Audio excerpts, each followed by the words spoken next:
করা দরকার।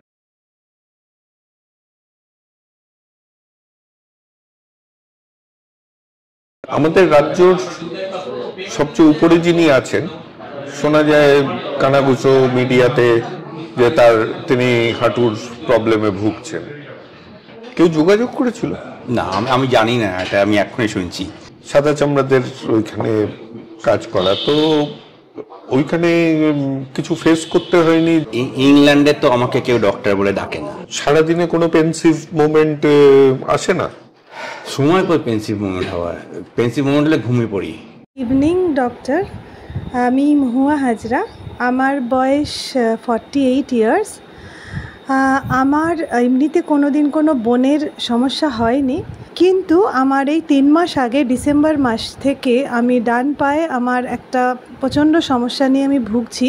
এখন আমার একটাই প্রশ্ন যে আমি কি আগের মতো স্বাভাবিকভাবে নর্মালভাবে চলাফেরা করতে কি পারবো না? হিস্ট্রি শুনে মনে হচ্ছে ওনার একটা প্লান্টার ফাসিয়াইটিস বলে একটা কন্ডিশন আছে, যেটাতে পায়ের সোলে ইনফ্লামেশন হয়। অনেকক্ষণ পরে প্রথম পাটা দিলে খুব ব্যথা করে, তারপর আস্তে আস্তে আস্তে আস্তে ঠিক হয়ে যায়। অনেকক্ষণ বসে থেকে আবার উঠতে গেলে ব্যথা করে, আবার আস্তে আস্তে ঠিক হয়ে যায়। কোনো ভুল হলে সেটাকে নিয়ে ওন আপ করা, এটা কিন্তু ওখানে অনেক সহজভাবে করতে পারি। কোনটা ঠিক কোনটা বেঠিকের থেকে মোর ইম্পর্টেন্ট পেশেন্টকে চয়েসটা দেওয়া হচ্ছে কিনা। জন্য মণিপুরা আয়ুর্বেদা বলে একটা কোম্পানি, ওরা এসেনশিয়াল অয়েল বেসড প্রোডাক্ট বানায়।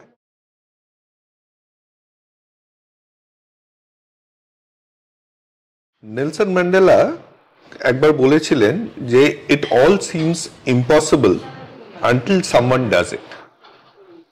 তো আজকে যার সাথে কথা বলবো তার ব্যাকগ্রাউন্ডটা আমি একটু বলি, তাহলে বুঝবেন যে কেন জিনিসটা আপাত দৃষ্টিতে ইম্পসিবল লাগে। উনি MBBS, MRCS Edinburgh, MRCS Glasgow, MSc, FRCS আর সাথে এমবিএও করেছেন। এই মুহূর্তে উনি Imperial College Healthcare, NHS trust আর north West London major trauma সেন্টারের ডিভিশনাল ডিরেক্টর অফ সার্জারি এবং কনসালটেন্ট অর্থোপেডিকও। ক্লিভল্যান্ড ক্লিনিক লন্ডনের উনি কনসালটেন্ট অর্থোপেডিক সার্জন আর ক্লিনিক্যাল লিড ডিজিটাল হেলথ। অনেক কিছু বুঝছি না, সেগুলোর মানে পরে বুঝে নেব। ডক্টর কেয়ার হেলথওয়্যার তার faculty board member of internet hospital, fellow of Austrian Swiss German orthopaedic association. 2 term উনি অলরেডি সার্ভ করেছেন আগে as president of the orthopaedic section of the royal society of medicine, আর British পার্লামেন্টের medical দিকের মনে হয় clarify করে নেব, উনি অম্বুডসম্যান হিসেবেও কাজ করেন। একটা মানুষ এত কিছু করছে, ইম্পসিবল লাগলেও এই একজনকে পেয়েছি যে এটাকে পসিবল করেছে। তো আমাদের সাথে আজকে আছে ডক্টর রাজস্বী ভট্টাচার্য, যিনি এখন ওই দেশে গিয়ে রাজ ভট্টাচার্য হিসেবেও পরিচিত। নমস্কার। নমস্কার। প্রসঙ্গে তো বলে রাখি, এক্ষুনি হিসাব করছিলাম, প্রায় 50 বছর আমরা একে অপরকে চিনি, সেই নার্সারি থেকে একসাথে পড়েছি। তো এর জন্য কিছু কথা হয়তো আপনি তুমি তুই এর মধ্যে হয়ে যেতে পারে, কিন্তু চেষ্টা করব তুমি বলেই কথা বলতে। সব ঠিক আছে। এখন ব্যাপারটা হচ্ছে, ঢেকি তো স্বর্গে গেলেও ধান বানে, তো শুরু করি ওই ধান বানা নিয়ে। আমরা কি ধরে নিচ্ছি যে লন্ডনটা স্বর্গ? না, ঢেকি স্বর্গ গেছে, আমি বলিনি যে তুমি গেছো। তো দ্রোণাচার্য সেনগুপ্ত বলে একজন একটা প্রশ্ন পাঠিয়েছে। কারণ আমার নাম দ্রোণাচার্য সেনগুপ্ত। গত 5 মাস ধরে আমার বাঁদিকের শোল্ডারে একটা ব্যথা হচ্ছে। যে ব্যথা বলবো না, একটু যন্ত্রণাই বলবো। সেটা অ্যাকচুয়ালি নাপছে সেপের ওপরে। আমি রেগুলার জিম করি, তো মানে জেনারেলি আমি বডি ওয়েট এক্সারসাইজগুলোই করি, সেখানেও আমার প্রবলেম হচ্ছে। এবং সকালবেলা ঘুম থেকে ওঠার পরে আমার বাঁ হাতের বাইসেপের ঠিক ওপরে একটা পিঞ্চিং প্রবলেম তৈরি হচ্ছে, মানে ব্যথা হচ্ছে আর কি, যন্ত্রণা থাকছে এবং সেটা সারাদিন থাকছে। এবং আমি রেগুলার বাইকও চালাই, এবং সেখানে আমি খুব প্রবলেমে পড়েছি। আমি ডাক্তারও দেখিয়েছিলাম, কিন্তু সেখানে ডাক্তার বিভিন্ন রকম এক্সারসাইজও দিয়েছিলেন, কিন্তু সেই এক্সারসাইজগুলো করার পরেও আমার ব্যথা কমছে না। আপনি যদি এ ব্যাপারে কিছু বলেন খুব উপকার হয়। Thank you. এখন আমি বলে দিই অন বিহাফ, এখানে তো আমরা ট্রিটমেন্ট করছি না, তো যে যেই প্রশ্ন আশা করি উনি বলবেন সেগুলো সবই মানে ওয়েল বিইং এর জন্য। ওনার পক্ষে হয়তোবা একদম সঠিক চিকিৎসা প্রেসক্রিপশন লেখা সম্ভব নয়, তো এটা বলে দিলাম। আচ্ছা, এই প্রশ্নটা খালি শুনে উত্তর দেওয়া, ডেফিনিটিভ ডায়াগনোসিস করা খুব মুশকিল, কিন্তু সাধারণত যা হয়, লোকজন জিমে গেলে এই ওজন টোজন তুললে মাসল বা টেন্ডনগুলোতে একটা ছোটোখাটো ড্যামেজ হয় কখনো কখনো, স্পেশালি যদি ওয়ার্ম আপ না করে কোনো রকম এক্সারসাইজ করা হয়। এবং তারপরে আমরা সাধারণত ওই ড্যামেজগুলোকে ইগনোর করে এক্সারসাইজ করতেই থাকি, সেটা তখন একটুখানি বেশি বেড়ে গিয়ে জেনারেলি যাকে আমরা বলি ইনফ্ল্যামেশন হয়। এখন এক্স্যাক্টলি কোন মাসলটা হয়েছে বা কোন টেন্ডনটা হয়েছে ওটা তো এক্সামিন না করলে বলা মুশকিল, কিন্তু যদি রেগুলারলি এরকম ব্যথা হতে থাকে তাহলে একজন সার্জন, শোল্ডার সার্জন আইডিয়ালি বা এলবো সার্জনকে দেখিয়ে নিলে ওরা সরাসরি ডায়াগনোসিসটা করে দিতে পারবে। কিন্তু ব্যথা নিয়ে এক্সারসাইজ করে যাওয়াটা উচিত নয় উইদাউট আ ডায়াগনোসিস, কারণ আরও বেশি ঝামেলা হতে পারে। আচ্ছা, ও যেহেতু নেই, ওর হয়ে একটা ফলো আপ কোয়েশ্চেন করি যে এটা নিউরো প্রবলেম নয়? না, মনে হচ্ছে না, কারণ এটা অ্যাক্টিভিটি রিলেটেড মনে হচ্ছে। তো উনি যা বললেন যে করতে গেলে কিছু তখন লাগছে, তো এটা বোন প্রবলেম নয় বা নিউরোলজি প্রবলেম নয়, মনে হচ্ছে সফট টিস্যু মাসল বা টেন্ডনের প্রবলেম। নিউরোলজি হলে সাধারণত আঙুলে ঝনঝন ঝনঝন করবে বা একটুখানি সার অসার ব্যাপার আসবে, কিন্তু সেটা কিছু বলেননি, তো এটা আনলাইকলি। আচ্ছা, তো এতখানি বলা সম্ভব, বাকি করতে গেলে ওনার জন্য ওনার সাথে লন্ডনে গিয়ে দেখা করতে হবে, তো সেটা নয় পরের জন্য থাক। এবার আমার প্রশ্নে আসি, একটা ডাক্তার ম্যানেজমেন্ট কেন করেছে? কাউকে তো একটা ম্যানেজমেন্ট করতেই হবে, এবং ডাক্তারদের যখন ম্যানেজ করছে বা হেলথ কেয়ারে যখন ম্যানেজ করছে, তখন হেলথ কেয়ার সম্বন্ধে বা ডাক্তারদের সম্বন্ধে একটু জ্ঞান থাকলে জিনিসটা বেশি এফেক্টিভ হয়। হেড অফ ডিপার্টমেন্ট বলে আমরা যাদেরকে চালাই এখানে, সেটাও কিন্তু একটা ম্যানেজমেন্ট রোল। এবার যেটা হয় সাধারণত একটা লেভেলের পরে ওই ম্যানেজমেন্ট রোল থেকে ক্লিনিশিয়ানরা, ডাক্তাররা বেরিয়ে আসে, কারণ টাইমের অভাব। তাছাড়া ওর মধ্যেকার যেসব জিনিস নিয়ে মানে প্রত্যেকদিন ডিল করতে হয়, সেগুলো আমরা সাধারণত ডাক্তারি পড়ার সময় শিখি না। প্লাস ম্যানেজমেন্ট স্কিল বা তোমার অ্যালোকেশন অফ রিসোর্সেস বা তো প্রায়োরিটাইজেশন, এইগুলো তো সবসময় আমাদেরকে জানানো হয় না কি করে কলেজে পড়ার সময়। তো আর এইসব ঝঞ্ঝাট নিয়ে বেশি ডাক্তাররা সবসময় থাকতে চায় না। সুতরাং একটা লেভেলের পরে চয়েস থাকে না যে কোনো ডাক্তারকে ওই পজিশনে নেওয়া হবে কি না। তো আমি যখন প্রথমে গিয়ে আমি ইম্পেরিয়াল কলেজে কনসালটেন্ট হিসেবে জয়েন করার খুব তাড়াতাড়ি আমি হেড অফ ডিপার্টমেন্ট হয়ে যাই। আর হেড অফ ডিপার্টমেন্ট হওয়ার বছর দুয়েক পরে আমি ওখানে ক্লিনিক্যাল ডাইরেক্টর, এটা হচ্ছে হেড অফ ডিপার্টমেন্টের নেক্সট লেভেল, যেখানে বিভিন্ন ডিপার্টমেন্টের হেড অফ ডিপার্টমেন্টরা আমার কাছে রিপোর্ট করে। সেটা অনেক দিন করার পরে করতে করতে যা বুঝলাম যে ম্যানেজমেন্টের যে অনেকগুলো জিনিসপত্র যেগুলো আমি রেগুলারলি ব্যবহার করি, সেগুলোর ঠিক থিওরিটা জানি না, কেন ব্যবহার করি জানি না, করলে কেন উপকার হয় সেটাও জানি না। সেটা করার সময় মনে হয় তাহলে একটা ম্যানেজমেন্ট ডিগ্রি করতে পারলে ভালো হয়।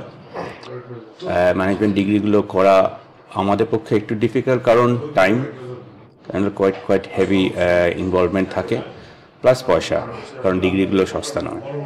তো কিছুদিন ওয়েট করার পরে আমি শুরু করলাম করতে, এবং আমি ম্যানেজমেন্ট ডিগ্রি করেছি ওখানে ইম্পেরিয়াল কলেজ বিজনেস স্কুল থেকে।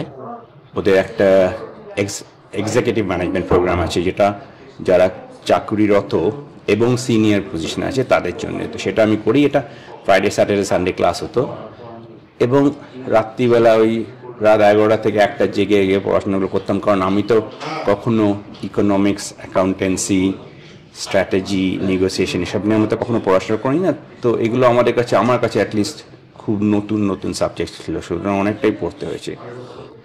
পড়ার পরে যেটা দেখলাম যে অনেক কিছু জিনিসই যেগুলো করতাম না জেনে, সেগুলোর মধ্যে একটা ডেফিনিট থিওরিটিক্যাল ব্যাকগ্রাউন্ড আছে কেন ওগুলো দরকার, সেটা অ্যাপ্লিকেশনে পরে অনেক সুবিধাও হলো। তাছাড়া যখন নন ক্লিনিক্যাল এনভায়রনমেন্টের মধ্যে বসে আছি, যেখানে সবাই ম্যানেজার বা লিডার, সেখানে যখন আমি কিছু কথা বলছি, আমার clinical degree experience and management degree experience থাকার জন্যে আমার কথার গুরুত্ব অনেক বেড়ে গেল। আগে লোকে বলতো ডাক্তার বলছে কি জানে, এখন সেটা বলে না, লোকে বলে ডাক্তার প্লাস ম্যানেজার বলছে। সুতরাং ওটার মধ্যে একটা গ্র্যাভিটি অনেক বেশি এসে গেছে। তো এই এমবিএ প্রোগ্রামটাই কি যেটা ইম্পেরিয়াল কলেজ আর হার্ভার্ড মিলে যেটা করেছিল? প্রথম দিকে হয়েছিল, এখন ইম্পেরিয়াল কলেজ, আমি যতদূর জানি কলাম্বিয়া ইউনিভার্সিটির সঙ্গে ওদের টাই আপ আছে। তাহলে মানে যেটা বুঝছি যে শুধু ক্লিনিক্যাল দিকে থাকলে একটা ভালো ডাক্তার হওয়া যেত, কিন্তু ক্লিনিক্যাল প্লাস এমবিএটা করার জন্য অ্যাডমিনিস্ট্রেশনে ঢুকে আরো প্রসেস আরো মানে বেশি জায়গায় রিচ করা যাচ্ছে। ডেফিনেটলি আমাকে একবার জিজ্ঞেস করা হয়েছিল যে আমি এই সিনিয়র ম্যানেজমেন্ট পজিশনে কেন আমি যাচ্ছি। আমি এটা বলেছিলাম তখনও, এটা এখনও ততটাই প্রযোজ্য, যে আমি খুব ভালো ডাক্তার হয়ে দিনে 5, 10, 20 পেশেন্টের চিকিৎসা করে, বছরে হয়তো 2-3 হাজার পেশেন্টের চিকিৎসা করে তাদের লাইফটা ইমপ্রুভ করতে পারি। কিন্তু আমি যদি একটা প্রসেস বা একটা অর্গানাইজেশনে সিস্টেমটাকে বদলাতে পারি, তাহলে I can reach out to hundreds of thousand, লাখো লোককে। সুতরাং খালি ভালো ডাক্তার হয়ে একটা স্মল সেকশন অফ লোকজনের উপকার করে নিজেকে সীমিত না রেখে একটা সিস্টেম ইমপ্রুভ করে অনেক বেশি লোককে হেল্প করাটা আমার কাছে একটা ইনসেন্টিভ ছিল।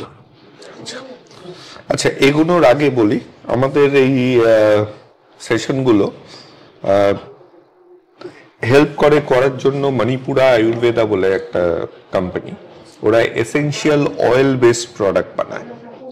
তো একদম পিওর গাছ থেকে এসেনশিয়াল অয়েল বের করে তার, তো ওরা কিছু গিফট পাঠিয়েছে, এটা ফর্মালি এরকম তুলে দিতে হবে, তারপর আবার এখানেই রেখে দেবো। Thank you. কি দিয়েছে দেখা যাক একটু।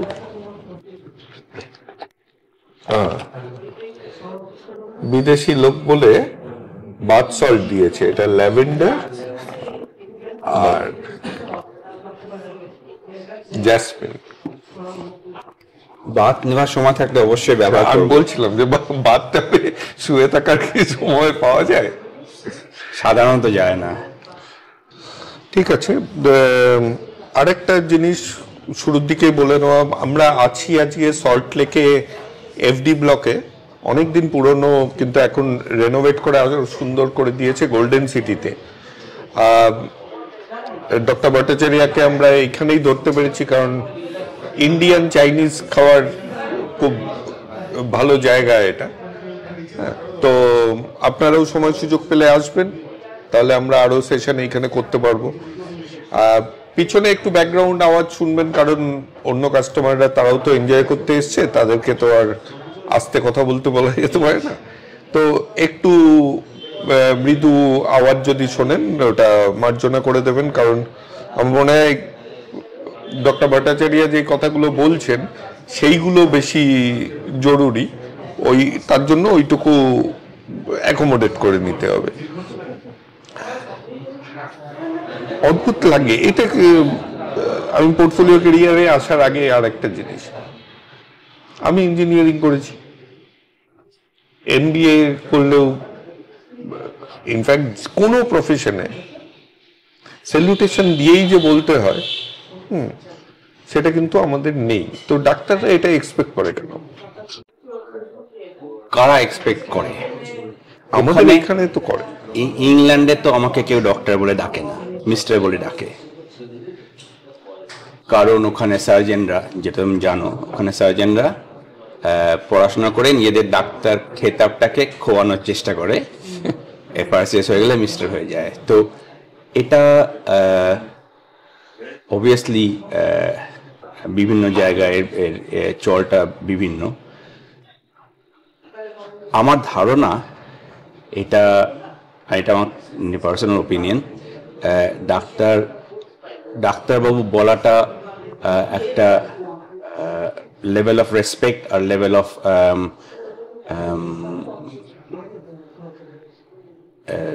আমি আপনার কাছে হেল্প নিতে এসেছি, এই সম্ভ্রমটা দেখানোর একটা প্রথা। এটার মধ্যে কিন্তু কোনো রকম বাধ্যবাধকতা থাকার কথা নয়। না বললে কিছু লোক রেগে যান, সে তো আমরা অনেক জানি। অনেক লোকই তাদেরকে ঠিকভাবে সম্বোধন না করলে রেগে যান, ডাক্তার হোক আর না হোক। ডাক্তার হিসেবে হয়তো মেজরিটিটা এটাই, কারণ প্রথাগতভাবে চলে এসছে, লোকে এখনো এই জিনিসটাকে অ্যাকসেপ্ট করে না। হ্যাঁ, কিন্তু আমি জাস্ট এই মতটা, কারণ আমি তো কিছুদিন কর্মসূত্রে বাইরে থেকেছি, এর জন্য আমারও এই জিনিসটা, কারণ আমার রিসেন্ট মানে কোভিডের সময় হয়েছে, যেখানে একজনকে গভর্নমেন্ট হসপিটালে রাখতে তাকে ড্রিপে দিচ্ছিল না, কারণ তার ভেন পাচ্ছিল না। তো আমি যখন ডক্টরের কাছে গেলাম, যে জুনিয়র ডক্টর ছিল, সে আমাকে প্রথমেই তুমি করে কথা বলতে শুরু করলো, which is not a problem. ওর মধ্যে কোনো অপমান ছিল না। কিন্তু তুমি যখন বলেছে, আমিও তখন অনেক বয়সে ছোট বলে আমিও বলেছি, ভাই একটু দেখো না। তো আমাকে ভাই নয়, আমি ডাক্তার। হ্যাঁ, তো এই যে জিনিসটা, কারণ তুমিও তো ওইখানে যাওয়ার আগে তো NRS এ পড়াশোনা করেছো, এবং তারপরে ইন্টার্নশিপটাও করতে হয়েছে। তো জুনিয়র ডাক্তার তকমাটা তোমারও গায়ে লেগেছিল। হ্যাঁ, লেগেছিল।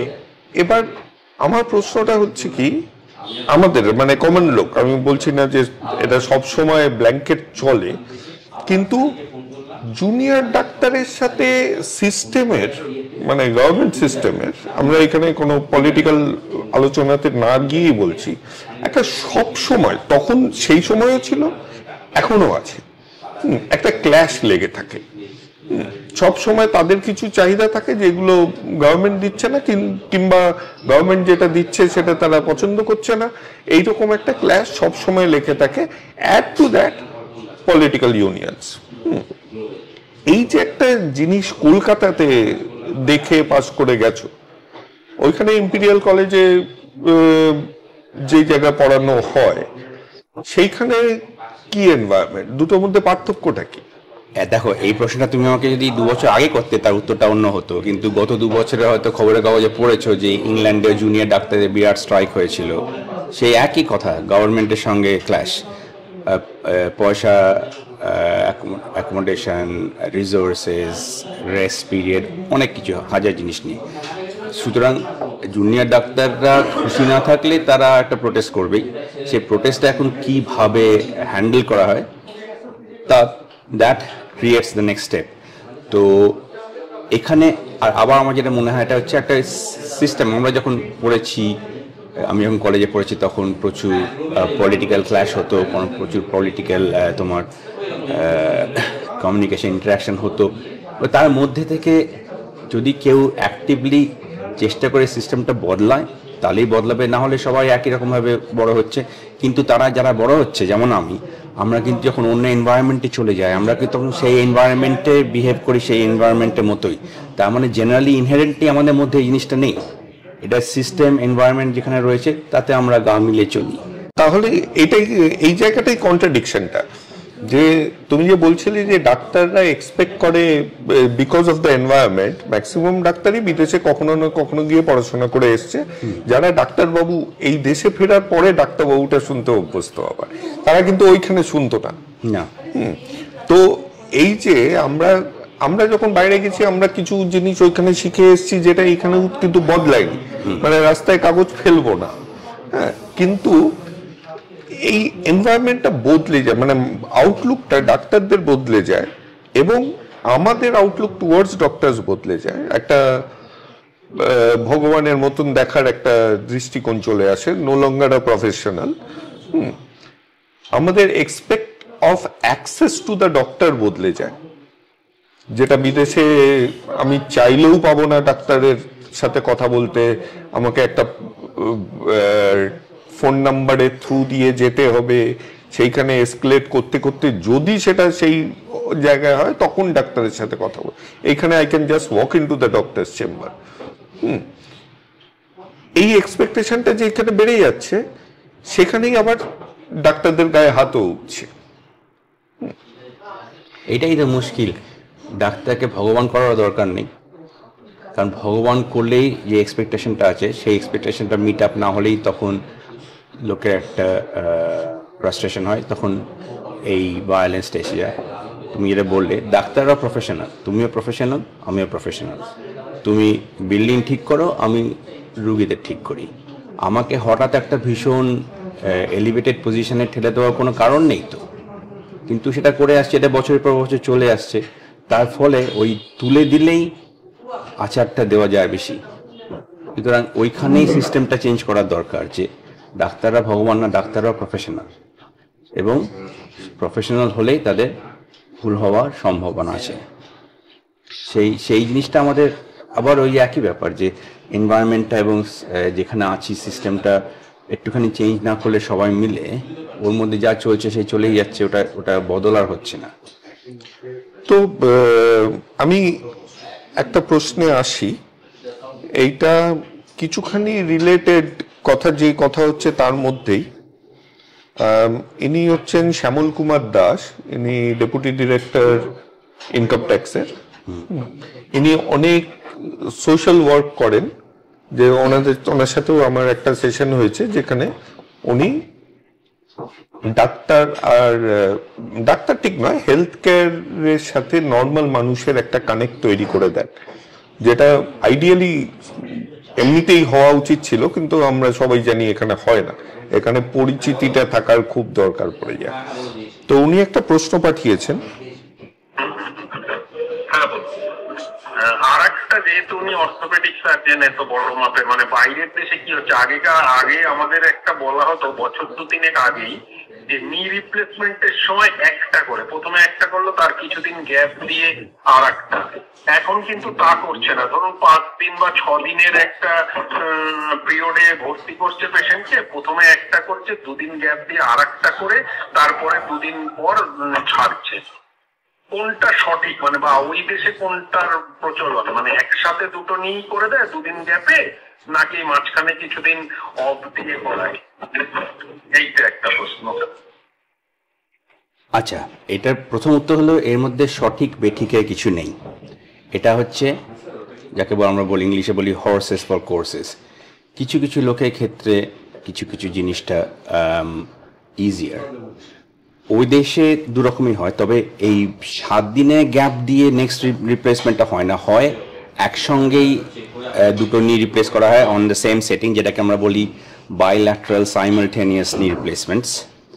একটা সার্জন কখনো করে, কখনো কখনো 2জন সার্জন করে। বা স্টেজড মানে একটা হওয়ার কিছুদিন পরে আরেকটা, সে কিছুদিনটা সাধারণত 3 মাস বা 6 মাস। সঠিক বেঠিক এই জন্য বলছি এর মধ্যে কিছু নেই, কারণ কিছু লোক আছে যাদের বডি ফিজিওলজি দুটো বড় বড় অপারেশন তাড়াতাড়ি বা একসঙ্গে অ্যাকসেপ্ট করতে পারে, কিছু লোকের বডি ফিজিওলজি অ্যাকসেপ্ট করতে পারে না। সুতরাং এখানে আমি একটু থামাই। এইখানে কিন্তু আমার যতখানি আমি অবগত, মোরাললেস 100% না হলেও 90+% দুটো নিয়ে একসাথে হয়, মানে একসাথে, মানে একদিন গ্যাপ দিয়ে 2 দিন গ্যাপ। সেটা আমি সেটা দিয়ে আসছি।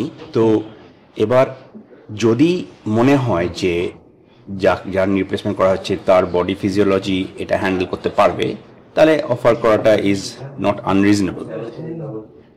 কিন্তু মুশকিল হচ্ছে, একটা নিয়ে করার পরে সেই নিটা তো এখন ব্যথা আছে, রিকভার করছে, তখন আরেকটা নিয়ে করার পরে দুটো নি একসঙ্গে রিকভার করা কিন্তু ফিজিক্যালি একটু বেশি ডিফিকাল্ট।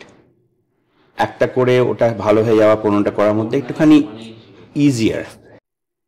কিন্তু এখানে আরেকটা ব্যাপারও আছে, যে দুটো নিয়ে একসঙ্গে করে দিলে বা 7 দিনের মাথায় করে দিলে একটা নিশ্চয়, আমি এটা ডিটেলস জানি না, কিন্তু একটা নিশ্চয়ই একটা কস্ট বেনিফিট আছে। কারণ একজনকে এসে ধরো তুমি এসে সমস্ত ইনভেস্টিগেশন করে নি রিপ্লেসমেন্ট করে 3-4 দিন পরে রিকভার করে চলে গেল, আবার নেক্সট টাইম আবার এসে 6 মাস পরে ইনভেস্টিগেশন করে আবার নি রিপ্লেসমেন্ট করে আবার 3-4 দিন থেকে বেরিয়ে গেল। তো এই যে টোটাল দুটো প্রসেসের কস্ট, শুধু এই কমন ইনভেস্টিগেশনটা ওইটাই একমাত্র ডিউরেশনটাও থাকবে। ডিউরেশন উইল অলসো বি তোমার বেড ডেজ, তুমি যাকে বলো হাসপাতালে কদিন আছো, তুমি যদি একসঙ্গে দুটো করে দিলে 3-4 দিনের মাথায়, তাহলে তুমি হয়তো টোটাল 7-8 দিন 9 দিন থাকলে হাসপাতালে। তুমি যদি আলাদা আলাদা করালে তোমার হয়তো 2 সপ্তাহ 1 সপ্তাহ 2 সপ্তাহ থাকতে হলো। এটা ডিফার করে। এখন সেজন্য বলছি কিছু নিশ্চয়ই অ্যাডভান্টেজ আছে, কনভিনিয়েন্স আছে। যেটা মোস্ট ইম্পর্টেন্ট আমার মনে হয় এর মধ্যে ইম্পর্টেন্ট হচ্ছে ডিসকাশনটা হওয়ার পরে পেশেন্টকে চয়েসটা দেওয়া উচিত। হ্যাঁ, সেটাই বলছি, মানে কনভিনিয়েন্স আছে কি নেই এই ডাউটটাই উঠছে, কারণ চয়েসটাই আসে না। ম্যাক্সিমাম ডক্টরই বলে দুটো একসাথে করতে হবে। করতে হবে বা করতে পারেন, দুটোর মধ্যে তফাৎ আছে। এক্স্যাক্টলি, করতে হবেটাতেই চলছে এখন। কারণ প্রথম কথা যেটা, এক স্টেপ পিছনে যাই, এত হাঁটুর রিপ্লেসমেন্ট লাগছে কেন অফ লেট? দেখো হাঁটু জেনারেলি তুমি যদি দেখো পৃথিবীতে বেশিরভাগ জায়গাতেই কমনেস্ট জয়েন্ট রিপ্লেসমেন্ট হচ্ছে নি রিপ্লেসমেন্ট। ইংল্যান্ডে যদি দেখো বছরে প্রায় 1 লাখ নি রিপ্লেসমেন্ট হয় অন আ 60 মিলিয়ন পপুলেশন। যেটা হয়েছে হতে পারে, মানে এটা অনেকগুলো কারণ আছে। একটা হচ্ছে ইংল্যান্ড আমেরিকায় নি রিপ্লেসমেন্ট অনেকদিন আগে থেকে চলছিল, ইন্ডিয়াতে হয়তো একটু দেরি করে এসছে। তার ফলে এখন একটা ক্যাচ আপ ফেজ আসে যেখানে খুব গ্রাফটা স্টিপ হয়, যে অনেকজন লোক এসে যাচ্ছে ওর মধ্যে। সেটা হয়ে যাওয়ার পরে যখন জিনিসটা প্ল্যাটো করে, তখন জেনারেলি তো পপুলেশন বেশি, সুতরাং তুমি বেশি লোকের কথা শুনবেই। কিন্তু যেটা মানে আমি জানি না, যেটা হচ্ছে যে প্রত্যেকটা নি রিপ্লেসমেন্ট যেখানে হচ্ছে সেখানে নি রিপ্লেসমেন্টটাই মানে ইজ দ্য ডেফিনিটিভ আনসার, না তার আগের কিছু স্টেপস নেওয়া যেত, সেই ডিসকাশনটা হয়েছে কি না। মুশকিল হচ্ছে যে যখন আর্থ্রাইটিস শুরু হয়, দ্য এন্ড রেজাল্ট ইজ নি রিপ্লেসমেন্ট। আলটিমেটলি করতে হবেই, আজকে করতে হতে পারে, 5 বছর পরে করতে হতে পারে। এখন একটা হয় যে অনেকে পেশেন্ট অনেক ভাবে এখন শরীর স্বাস্থ্য ভালো আছে, বড় অপারেশনটা এখন সেরে নিই, পরে যাতে শরীর খারাপ হয়ে যায় তখন করতে যদি না পারি। এই রিকোয়েস্টটা ওখানেও আসে, কিন্তু এবং ওখানেও আমি এই বলবো না যে প্রত্যেকটা ডাক্তার একই স্ট্যান্ডার্ডে কাজ করে। কিছু লোক বলবে যে ঠিক আছে এখন করিয়ে নাও কারণ যথেষ্ট ব্যথা হচ্ছে। কিছু লোক বলবে যে না, যখন তোমার নিটা একদম ক্ষয়ে যাবে এবং অন্যান্য জিনিসপত্র পেন কিলার ইঞ্জেকশন এগুলো দিয়ে এখন কাজ হচ্ছে না, তখনই নি রিপ্লেসমেন্টটা করবে। কারণ নি replacement is a big operation এবং তার কিন্তু কমপ্লিকেশনও আছে, এবং কমপ্লিকেশনগুলো হয়ে গেলে তখন সেটাকে আন্ডু করা যায় না। এবং এই নিগুলোরও তো একটা আর্টিফিশিয়াল নিরও তো একটা লাইফ টাইম আছে। হ্যাঁ, 15 to 20 ইয়ার্স বলি আমরা, তা কমও হতে পারে। কিন্তু মানে যে মেইন ব্যাপারটা হচ্ছে তুমি যদি দেখো, আর আমাদের ইংল্যান্ডে অস্ট্রেলিয়াতে জয়েন্ট রেজিস্ট্রি আছে যেখানে প্রত্যেকটা জয়েন্ট রিপ্লেসমেন্টকে লগ করা হয় এবং তাদের স্যাটিসফ্যাকশন পারফরমেন্স চেক করা হয়। এবং তাতে দেখা গেছে একটা হিপ রিপ্লেসমেন্ট করলে স্যাটিসফ্যাকশন পার্সেন্টেজ হচ্ছে অ্যাবাউট 95%, 90 to 95। সেক্ষেত্রে নি রিপ্লেসমেন্টে কিন্তু স্যাটিসফ্যাকশন পার্সেন্টেজ 80 to 85। তো জেনারেলি কিন্তু নি রিপ্লেসমেন্টটা একটা আনহ্যাপি নি বলে একটা কথাই আছে, অতটা সাকসেসফুল নয় হিপ রিপ্লেসমেন্ট। যেরকম হিপ রিপ্লেসমেন্ট এরকম অনেক সময় হয়, কারো হিপ রিপ্লেসমেন্ট হয়েছে, তুমি তাকে জিজ্ঞেস করলে 5 বছর পরে কোন হিপটা রিপ্লেস হয়েছে সে ভুলে গেছে, বলতে পারছে না। কোনো নি রিপ্লেসমেন্ট পেশেন্ট কিন্তু জীবনও তোমাকে ভুলে যাবে না কোন দরকার নেই, তার তো দুটোই বদলে দিচ্ছে। সে তো দিচ্ছে, কিন্তু নাও দিলে ওটা কিন্তু সবসময় একটা জানান দেয়, কারণ নি জয়েন্টটা একটা খুব সুপারফিশিয়াল জয়েন্ট, স্কিন টিস্যু তারপরে নি। হিপ জয়েন্টটা অনেক ডিপ, অনেক মাসল আছে, শুধু অতটা করে না। কিন্তু যে পয়েন্টটা হচ্ছে যে আবার এই কোনটা ঠিক কোনটা বেঠিকের থেকে মোর ইম্পর্টেন্ট পেশেন্টকে চয়েসটা দেওয়া হচ্ছে কি না। আলটিমেট ডিসিশন কোনটা করা হবে should be after a discussion between the doctor and the patient. It should not be an imposed decision. With pros and cons দুটোই দিয়ে। এবং হতেই পারে যে পেশেন্ট তখন এটাও বলতে পারে যে না আমি এখন করবো না, 6 মাস পরে করবো, বা বলতে পারে হ্যাঁ ঠিক আছে আপনি যা ভালো বলুন সেটা করুন। এটা হতে পারে, তখন সেটা ডাক্তারের ডিসিশন, কিন্তু এই ডিসকাশনটা হওয়াটা দরকার। এবং ওই যে বললাম এটা সাইমালটেনিয়াস নি রিপ্লেসমেন্টও হতে পারে, একই সেটিংয়ে করে দিচ্ছে, বা 7 দিন পরে, 2 মাস পরে, 6 মাস পরে, যে কোনো সময় হতে পারে। কিন্তু ওটা কোনো অব্লিগেশন নেই যে এটা করতেই হবে। মানে তুমি কোনটাতে পড়ো? মানে আমি সাধারণত একটা করে তারপরে কিছুদিন ওয়েট করে আরেকটা করি, কারণ এক নম্বর হচ্ছে আমার মানে একটা অ্যাসেসমেন্ট হয় যে পেশেন্ট কীরকম রিকভার করলো একটা থেকে। খুব রেয়ারলি এরকম হতে পারে হয়তো পেশেন্টের অ্যানাস্থেটিক নিয়ে প্রবলেম হলো, একটা রিয়াকশন হলো, বা পেন নিয়ে প্রবলেম হলো, নেক্সট অপারেশন যখন করছি সেটাকে আমি মডিফাই করতে পারি যাতে প্রবলেমটা না হয়। আর জেনারেলি আমার মনে হয় যে দুটো একসঙ্গে বা খুব তাড়াতাড়ি করলে, একটা থেকে রিকভার না করে থাকলে ওদের ফিজিওথেরাপি রিহ্যাবিলিটেশনটা অনেক বেশি টাইম লাগে। একটা কিওয়ার্ড মানে ধরা পড়লো, রিহ্যাবিলিটেশন। এইখানে রিহ্যাবিলিটেশন মানেই হচ্ছে শুধু ফিজিওথেরাপি। যতদূর আমি যাদেরকে চিনি, মানে নি রিপ্লেস করে শুধু এখন যিনি করছেন তিনি যে সার্জন, অর্থোপেডিক সার্জন, সেই বলছে যে ফিজিওথেরাপিস্টের কাছে চলে যান, ফিজিওথেরাপিস্ট আপনাকে চলতে শুরু করিয়ে দেবে। রিহ্যাবিলিটেশনটা কি অতই সহজ? সহজ তো নয়, কিন্তু অ্যাগেন এমন লোকের কাছেই পাঠাচ্ছ বা ডাক্তাররা পাঠাচ্ছে হোপফুলি যারা এটা সারাক্ষণ করছে, এটাই তাদের মানে it is one of the special. সবসময় কিন্তু আমরা পেশেন্ট, আমি উল্টো দিকেও বলছি, আমরা কিন্তু বাড়ির পাশের ফিজিওথেরাপিস্টটাকে খুঁজি আমরা। এবং আমার নিজেরই হয়েছে যেখানে আমাকে একটা প্রেসক্রিপশন, এবং তিনি রিহ্যাব স্পেশালিস্ট, হ্যাঁ, তিনি লিখে দিয়েছেন, ও স্যারকে তো চিনি, করে প্রেসক্রিপশনটা দেখলোই না যে ফিজিওথেরাপিস্ট, সে হ্যাঁ বুঝে গেছি কি করতে হবে, হ্যাঁ, করে কিছুদিন পরে আমার মাসেল ওয়েস্টিং, সেই গল্প তো জানা আছে। তো অনেক সময় ফিজিওথেরাপিস্ট আর যে সবসময় ডাক্তারের, কারণ যারা ডিসেন্ট বড় ডাক্তার কলকাতায়, তারা না আজকাল ওই রকম ভাবে রেফার করা বন্ধ করে দিয়েছে, কারণ নর্মাল পেশেন্টদের একটা চিন্তা আছে যে ওইখানে বলছে মানে ডাক্তার কমিশন নেয়, এই একটা ল্যাক অফ ট্রাস্টও আছে। তো সেই জায়গাটাতে আমাদের এই ফিজিওথেরাপিস্ট অন্য, তার সাথে ডাক্তারের কোনো যোগাযোগ নেই, তাহলে সে একটা রিহ্যাবিলিটেশন রেজিম যেটাকে, তার মধ্যে দিয়ে কিন্তু যাচ্ছে না, জাস্ট পিওর আইসোলেটেড ফিজিওথেরাপি করছে। তো সেইটা কতখানি গ্রহণযোগ্য, নাকি রিহ্যাব আরেকজন, যেমন আমি যার কাছে রিহ্যাব স্পেশালিস্ট, আমার প্রশ্নটা হচ্ছে অর্থোপেডিক আর থেরাপিস্টদের মধ্যে, ফিজিওথেরাপিস্ট, অকুপেশনাল থেরাপিস্ট, এই রিহ্যাব স্পেশালিস্ট ডাক্তার কতখানি জরুরি? দেখো, আবার এটা হচ্ছে তোমার ডিফারেন্ট জায়গার জন্য বিভিন্ন জায়গা বিভিন্ন সিস্টেম।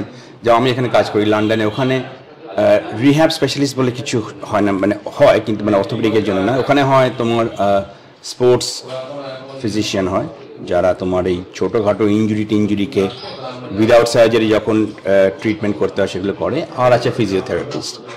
এখন ফিজিওথেরাপি, তুমি যেটা বললে, ফিজিওথেরাপিস্ট ডাক্তারদের মতোই বিভিন্ন কোয়ালিটি ভালো মন্দে আছে, এখানেও আছে বাইরেও আছে। এবার পার্সোনালি আমি যা করি, আমি কখনো চেষ্টা করি কোনো স্পেসিফিক লোকের কাছে না পাঠাতে, কারণ আমি এটাও বলে দিই, আমি তোমাকে বেস্ট ফিজিওথেরাপিস্টের কাছে পাঠাতে পারি, কিন্তু সেই যদি 10 মাইল দূরে থাকে তুমি যাবে না, সেখানে লাভ নেই। সুতরাং এমন লোকের কাছে যাবে যার কাছে যাওয়া সহজ এবং যে জানে সে কী করছে। এবার এই দুটো ক্রাইটেরিয়া যদি মিট হয় তাহলে আই ডোন্ট মাইন্ড কার কাছে যাচ্ছে।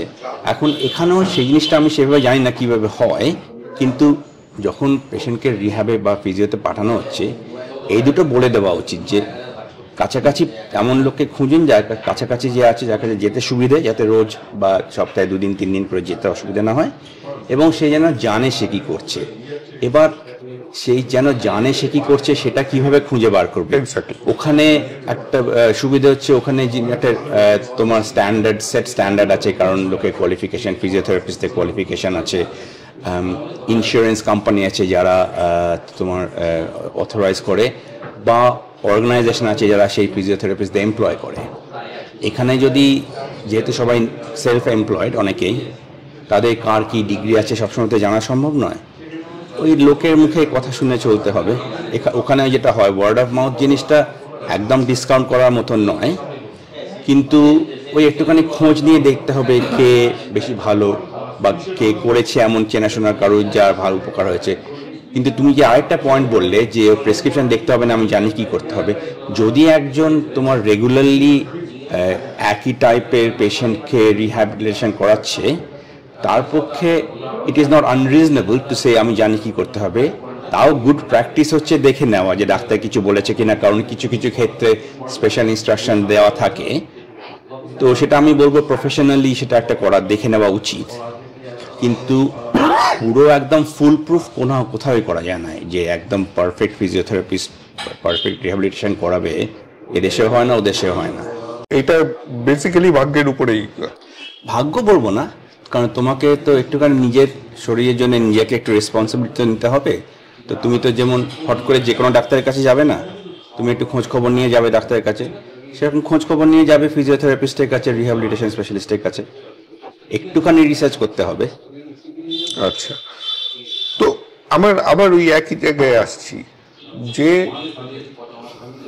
আমাদের হঠাৎ করে এত হাঁটু বদলানোর প্রয়োজন পড়ছে কেন, এবং কোন বয়সে গিয়ে? কারণ একটা লাইফ আছে। তো আমি আজকে যদি আমার হাঁটুতে ব্যথা করছে, যেখানে আমার চেঞ্জ করলেও হয় না করলেও হয়, করলে বেটার, আমার বয়স এখন 50-52, তো সেই জায়গাটাতে আমার 20 বছর মানে 72। যদি আমি ধরে নিই আমি 80 বছর বাঁচবো, তাহলে কি আমার এই ব্যথাটা নিয়ে এক্সারসাইজ করে যতখানি ব্যথাটা ম্যানেজ করে আমাকে 60 অবধি টেনে নিয়ে রিপ্লেস করা উচিত, নাকি এখনই করি? কারণ এখনই তো আমি নড়াচড়া করব, আমি এখনই আমার হাঁটুর ব্যথাটা যত কম হয় তত ভালো। 75-এর পরে আর আমি তো নড়াচড়া করব না। হ্যাঁ দেখো, এটা একটা খুব ইম্পর্টেন্ট প্রশ্ন। আগে যেটা হতো আমাদের যে টেকনোলজি ছিল, তাতে আমরা চেষ্টা করতাম যত দিন দেরি করা সম্ভব, মানে প্রায় হুইল চেয়ার বাউন্ড হয়ে গেল তখন অপারেশন করা হলো। কিন্তু টেকনোলজি এখন বেড়ে গেছে, বেটার হয়েছে, নি রিপ্লেসমেন্টের তোমার টেকনোলজি সার্টেনলি অনেক ইমপ্রুভ করেছে। আমরা কিন্তু এখন যেটা করি হচ্ছে তোমার নি রিপ্লেসমেন্ট যখন দরকার তখন তুমি করবে, সেটা তোমার বয়স 48 হোক 68 হোক। আমি তোমাকে এক্সাম্পল দিচ্ছি, আমি কিছুদিন আগে একজন অপারেশন করে নি রিপ্লেসমেন্ট করলাম, তার বয়স 38। তার একটা বাজে ইঞ্জুরি হয়েছিল নিটাতে, সেটা সার্জারি করে ঠিক হয়নি, ব্যথা চলছিল, হাঁটতে পারছিল না, করে দিলাম 38। সুবিধা হচ্ছে এখন আমরা যেটা হয় হচ্ছে নি রিপ্লেসমেন্টটা কিছুদিন পরে যখন ক্ষয়ে যায় তখন রিভিশন সার্জারি বলে করতে হয়। রিভিশন সার্জারি করার জন্য অরিজিনাল নি রিপ্লেসমেন্টটাকে বার করে আবার নতুন একটা ঢোকাতে হয়, সেটা অনেক কমপ্লিকেটেড অপারেশন। কিন্তু এখন ওই টেকনোলজির জন্য সেই কমপ্লিকেটেড অপারেশনটাকে আমরা আর একটু বেটার করতে পেরেছি। তার ফলে রিভিশন নি রিপ্লেসমেন্টটা এখন আর অতটা ডিফিকাল্ট নয়। নিশ্চয়ই মানে মুশকিল তো হয় বেশি, কিন্তু আগের মতন নয়। সুতরাং একটা ব্যালেন্স আছে। ব্যালেন্সটা হচ্ছে এই যে যখন আমরা এটা বলি, যখন তোমার লাইফস্টাইল এবং অ্যাক্টিভিটি যথেষ্টভাবে অ্যাফেক্টেড হচ্ছে এবং সাধারণ ছোটোখাটো ইন্টারভেনশনে কাজ হচ্ছে না, যেমন ধরো weight loss, pain killer, muscle strengthening exercise, কখনো কখনো ইনজেকশন, কাজ হচ্ছে না, এবং সবথেকে বড় এটাই তোমার এক্স রে বা স্ক্যান, এমআরআই স্ক্যানে দেখাচ্ছে যে তোমার হাঁটুর কার্টিলেজ ক্ষয়ে গেছে, তখন you are ready for a knee replacement. তুমি নাও চাইতে পারো, কিন্তু that is the right time to do it. এরকমও নয় যে আমার হাঁটুতে একটু ব্যথা করছে, আমি এখনো চনমনে ফিট আছি, করে নিই। আবার এরকমও নয় যে আমি যতদিন না হুইল চেয়ারে বসে যাবো ততদিন অবধি নি রিপ্লেসমেন্ট করাবো না। নি রিপ্লেসমেন্ট একটা লাইফস্টাইল অপারেশন, এটা is not life threatening, it is not limb threatening, মানে তোমার হাঁটু পা বাদে যাবে না বা তোমার জীবন বন্ধ হয়ে যাবে না, এটা তোমার অ্যাক্টিভিটি অ্যাফেক্ট করে। সুতরাং যখন তোমার অ্যাক্টিভিটি অ্যাফেক্টেড হচ্ছে, সাধারণ জিনিস নিয়ে কাজ হচ্ছে না, সাধারণ তোমার ট্রিটমেন্টে কাজ হচ্ছে না, এবং রেডিওলজিক্যালি মানে এক্স রে বা স্ক্যানে দেখা যাচ্ছে তোমার হাঁটু ক্ষয়ে গেছে খুব বেশি, তখন you have the knee replacement. তো এই সব কাজ টাজ করেও, ম্যানেজমেন্টের কাজ করে কটা নি রিপ্লেসমেন্ট হলো গোনা আছে?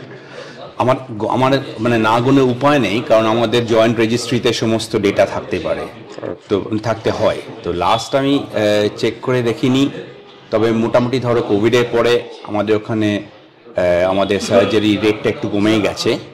তাও ওই বছরে, আমি তো সব রকমের অপারেশন করি, খাড়িনি রিপ্লেসমেন্ট না, তা বছরে সবখানে সদরেট করে করি, কিন্তু অন্যান্য অপারেশন অনেক হয়।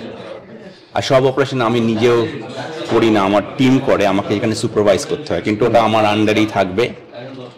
কোনো প্রবলেম কমপ্লিকেশন হলে রেজিস্ট্রিতে আমার নামের এগেনস্টেই হবে। আচ্ছা আচ্ছা, একটা এবার একটু হাঁটু থেকে সরছি। একটা বেশি মহিলা কেন্দ্রিক ব্যাধি আছে যেটাকে সাইলেন্ট কিলার বলে, সেটা হচ্ছে অস্টিওপোরোসিস। তো এই জিনিসটাও মহিলাদের একটা বয়সের পরে খুব তারা সাফার করে। যদিও আমার কাছে কারোর প্রশ্ন নেই, কারণ ম্যাক্সিমাম লোকই ওটা অস্টিওপোরোসিসের ডিনায়ালে থাকে, শুধু ব্যথা করছে বলেই ছেড়ে দেয়। তো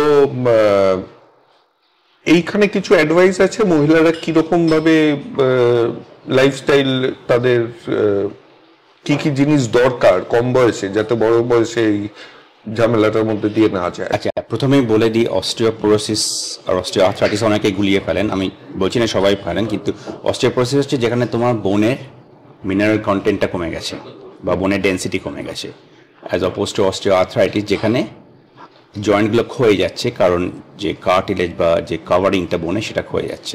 অস্টিওআর্থ্রাইটিস নিয়ে আমার প্রশ্ন আছে, লোকজন পাঠিয়েছে। তো অস্টিওপোরোসিস যেটা হয় ওই একটা সার্টেন লেভেলের পর, এটা মেইনলি হয় মহিলাদের এই কারণে যে হরমোনের উপর ডিপেন্ডেন্ট, খুব লো ইস্ট্রোজেন হলে অস্টিওপোরোসিস হয়। সুতরাং পোস্ট মেনোপজাল মহিলাদের বেশি হয় এটা মানে প্রিভেনশন হিসেবে কিছু জিনিস আছে, আর কিউরেটিভ হিসেবে কিছু জিনিস আছে। প্রিভেনশন হিসেবে তোমার মেইনলি ওই ভিটামিন ডি ক্যালসিয়াম লেভেলটাকে মেনটেন করা। আমাদের মুশকিল হচ্ছে আমাদের রং খয়েরি, মানে বডিতে অনেক মেলানিন আছে, unfortunately melanin vitamin D synthesise করতে দেয় না ভালো। তারপর আমাদের জেনেটিক্যালি আমরা সবাই একটুখানি ভিটামিন ডি ডেফিসিয়েন্ট। মেলানিন আবার স্কিন ক্যান্সার থেকে প্রোটেক্ট করে, কিন্তু ওর একটা অন্য একটা দোষ হচ্ছে। তার ফলে আমাদেরকে একটুখানি সাপ্লিমেন্ট খাওয়া বা এমন কিছু খাওয়া যার মধ্যে তোমার ক্যালসিয়াম আছে, এইগুলো একটুখানি দেখে শুনে করলে চান্সটা কম, কিন্তু তাও একেবারে বন্ধ করা যায় না অস্টিওপোরোসিস। সেজন্য নতুন নতুন মেডিকেশন আছে, যেমন বিসফসফোনেট বলে একটা গ্রুপ অফ ড্রাগ আছে। আমি বিসফসফোনেট নিয়ে অনেক রিসার্চ করেছি, আমার অনেক পাবলিকেশন আছে অনেক জার্নালে। আর বিসফসফোনেট যেটা বলে, মানে এখানে অনেকেই ইনডিসক্রিমিনেটলি খাওয়ায়, কিন্তু ওটা একটা পিরিয়ডিক্যাল খাওয়া উচিত, 5 বছর খেয়ে তারপরে বন্ধ করে দেওয়া উচিত। আর রেগুলারলি বোন ডেন্সিটি চেক করা উচিত যে অস্টিওপোরোসিস হচ্ছে কিনা। অস্টিওপোরোসিস কিন্তু ছেলেদেরও হয়, একটু বেশি বয়সে 70+ ওপরে হয়, টেস্টোস্টেরন লেভেল কমে যাওয়ার জন্য হয়। সুতরাং ওটা যদিও মেজরিটি উইমেনদের, কিন্তু পিওরলি নয়। তো ওই খাওয়া দাওয়ার দিকে একটু নজর দিতে হবে, এক্সারসাইজ করতে পারলে ভালো। আমরা এই সবসময় বলি উলফস ল বলে একটা জিনিস আছে, বোন রেসপন্স টু স্ট্রেস। তুমি খাটে বসে সারা জীবন কাটালে বোন ওই ব্রিটল হয়ে যাবে। রেগুলারলি হাঁটা চলা, এক্সারসাইজ করা, হালকা জগিং এগুলো রাখলে, বোন স্ট্রেসের মধ্যে থাকলে ওটা রেগুলারলি রিজেনারেট করে।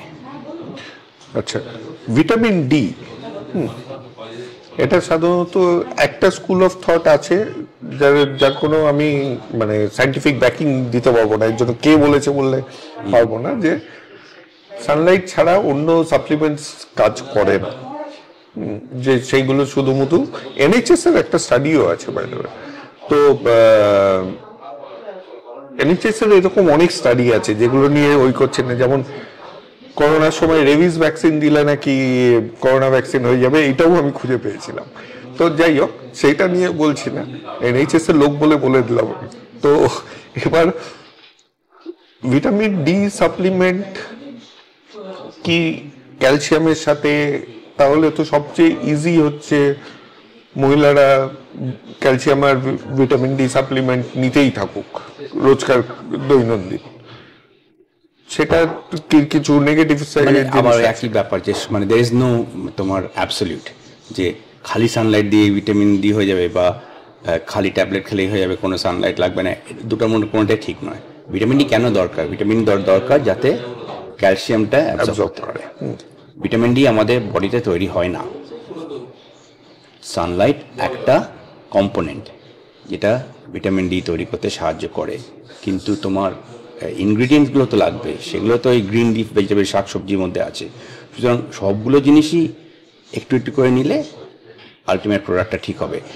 কোনো একটা জিনিস বাদ দিয়ে বাকিটা দিয়ে ওভারডোজ করে দিলে এটা তো হবে না, কাজ সেরকম দেয় না। হ্যাঁ, কিন্তু আমি বলছি আমি অন্ধের মতন সেটা আমি 20 বছর থেকেই শুরু করে দিলাম, যে আমি তো জানি আমার মেনোপজ হবে, মানে আমার নয়, মহিলারা তার মেনোপজ তো একটা ন্যাচারাল ব্যাপার, তো আমার তখন অস্টিওপোরোসিসের প্রবলেম হতেই পারে, তাহলে আমি এক্সট্রা ক্যালসিয়াম খেতে অ্যাবজর্ব করতে টেকনিক্যালি হ্যাঁ, কিন্তু তাহলে তো তুমি সব কিছুই বলতে পারো, vitamin A, vitamin C, vitamin E, সমস্ত কিছুই তো তুমি একদম 20 বছর বয়স থেকে ট্যাবলেট দিয়ে শেষ করতে পারো। তুমি করবে কেন? কারণ তোমার ট্যাবলেট না খেয়ে ন্যাচারাল ইনগ্রিডিয়েন্টস দিয়ে জিনিসগুলো খেলে তোমার এটা অনেক বেশি, তার এফেক্টটা অনেক বেটার হয়। ট্যাবলেটগুলো তো তোমার একটা সাপ্লিমেন্ট বলে, ট্যাবলেটগুলো তো থেরাপি নয়। তো যেখানে তোমার রেগুলার একটা ওয়েল ব্যালেন্স ডায়েট করছো, সেখানে কিছু কিছু জিনিস কমতি থাকতে পারে, সেগুলো ট্যাবলেট দিয়ে সাপ্লিমেন্ট করবে। তুমি ডায়েট সমস্ত ছেড়ে দিয়ে খালি ট্যাবলেট দিয়ে সাপ্লিমেন্ট করো, ডায়েটের যে অন্য গুণগুলো, খালি তোমার শাকসবজির মধ্যে খালি তো ভিটামিন ডির জন্য খাচ্ছি না, আর 1000টা জিনিসের জন্য খাচ্ছি, তার মধ্যে ভিটামিন ডিটাও আছে। সুতরাং তুমি ওটা বাদ দিয়ে ট্যাবলেট কেন খাবে? এগুলো তো কোনো ফুড ইনগ্রিডিয়েন্টই আমরা কিন্তু একটা স্পেসিফিক জিনিসের জন্য খাই না। গাজর খালি চোখের জন্য খাই না, অনেকগুলো এফেক্ট আছে তার। তো সেরকমই তোমার ওয়েল ব্যালেন্স ডায়েটের মধ্যে সব কিছুই তোমার পড়ে যাওয়া উচিত। যদি কিছু না পড়ে তার জন্য সাপ্লিমেন্ট আছে, কিন্তু supplement should not be the main thing. Supplement নামটা ওই জন্য সাপ্লিমেন্ট। নিতে একটু ফিরি, কারণ দুটো পয়েন্ট আমি মিস করে গেছি। এইখানে সল্টলেকেই এখান থেকে বাইপাসের দিকে যেতে গেলে 3-4টে হোর্ডিং দেখবে 100% রোবোটিক সার্জারি, নি রিপ্লেসমেন্টের। 100% শব্দটার মানে কি? এখন কি মানে ডাক্তার ছাড়া নি রিপ্লেসমেন্ট হবে? আমার মনে হয় 100%টা একটা মার্কেটিং প্লয়, কারণ এখনো অবধি টেকনোলজি সেখানে পৌঁছায়নি যেখানে ডাক্তারকে তোমার স্ক্রাব ইন করে, মানে প্রিপেয়ার করে পেশেন্টের সামনে থাকতে হচ্ছে না। সে টেকনোলজি আসবে এক সময়, এখন আসেনি সেটা। আমরা যেটা করি, আমিও করি, তা আমরা বলি রোবোটিক অ্যাসিস্টেড নি রিপ্লেসমেন্ট, মানে রোবট ইউজ করে অ্যাকিউরেসি, প্লেসমেন্ট, সাইজ, শেপ এইগুলো রোবটের থ্রু থেকে ম্যাচ করে তোমার অ্যাকিউরেসিগুলো ইমপ্রুভ করে, অ্যালাইনমেন্ট মানে কীভাবে রাখা হবে ইমপ্রুভ করে। আলটিমেটলি কিন্তু ডিসিশনটা সার্জেনের। সার্জেন তো ডেটা ফিড করছে পেশেন্ট তোমার রোবটকে, রোবট বলছে এইটা করা উচিত। এবার সার্জেন ডিসাইড করবে যে আচ্ছা এর মধ্যে একটুখানি আমি চেঞ্জ করব কিনা, এই পেশেন্টটা এটা হলে বেটার হবে কিনা। আলটিমেট ডিসিশনটা সার্জেনের। এবং তোমার সার্জেন কি এখনও কিন্তু ওই বা আমি এটা ইউজ করি বার বলে তোমার আস্তে আস্তে ওই জয়েন্টটাকে শেপ করার জন্য, সেটা কিন্তু এখনও ম্যানুয়ালি করতে হয়। But that is control by the robot, যাকে আমি ইনস্ট্রাকশন দিয়েছি বেসড অন দ্য ডেটা যেটা আমি ওকে দিয়েছি, এবং সেটাকে ইন্টারপ্রেট করে আমাকে যে পিকচারটা দিয়েছে। সো 100% রোবটিক বলতে কি বলছে, যে লিখেছে তাকেই জিজ্ঞেস করতে হবে। কিন্তু এখনও কিন্তু মানে ডাক্তার বর্জিত সার্জারি এখন আমরা পৌঁছাইনি সেই স্টেজে। কোনো একদিন হয়তো হবে যেখানে একটা পিন লাগিয়ে তোমার বা বারটাকে অটোমেটাইজ করে দেওয়া হবে, যেখানে তোমার ডাক্তারকে লাগবে না হয়তো, কিন্তু এখনো we are far away from that. একটা প্রশ্ন জাস্ট মনে জাগলো, কলকাতার ছেলে, কলকাতায় বড়, এখন লন্ডনে থাকা, আমাদের রাজ্যর সবচেয়ে উপরে যিনি আছেন, শোনা যায় কানাঘুষো মিডিয়াতে যে তিনি হাঁটুর প্রবলেমে ভুগছেন। কেউ যোগাযোগ করেছিল? না, আমি জানি না, এটা আমি এখনই শুনছি। আমাকে কেউ যোগাযোগ করেনি।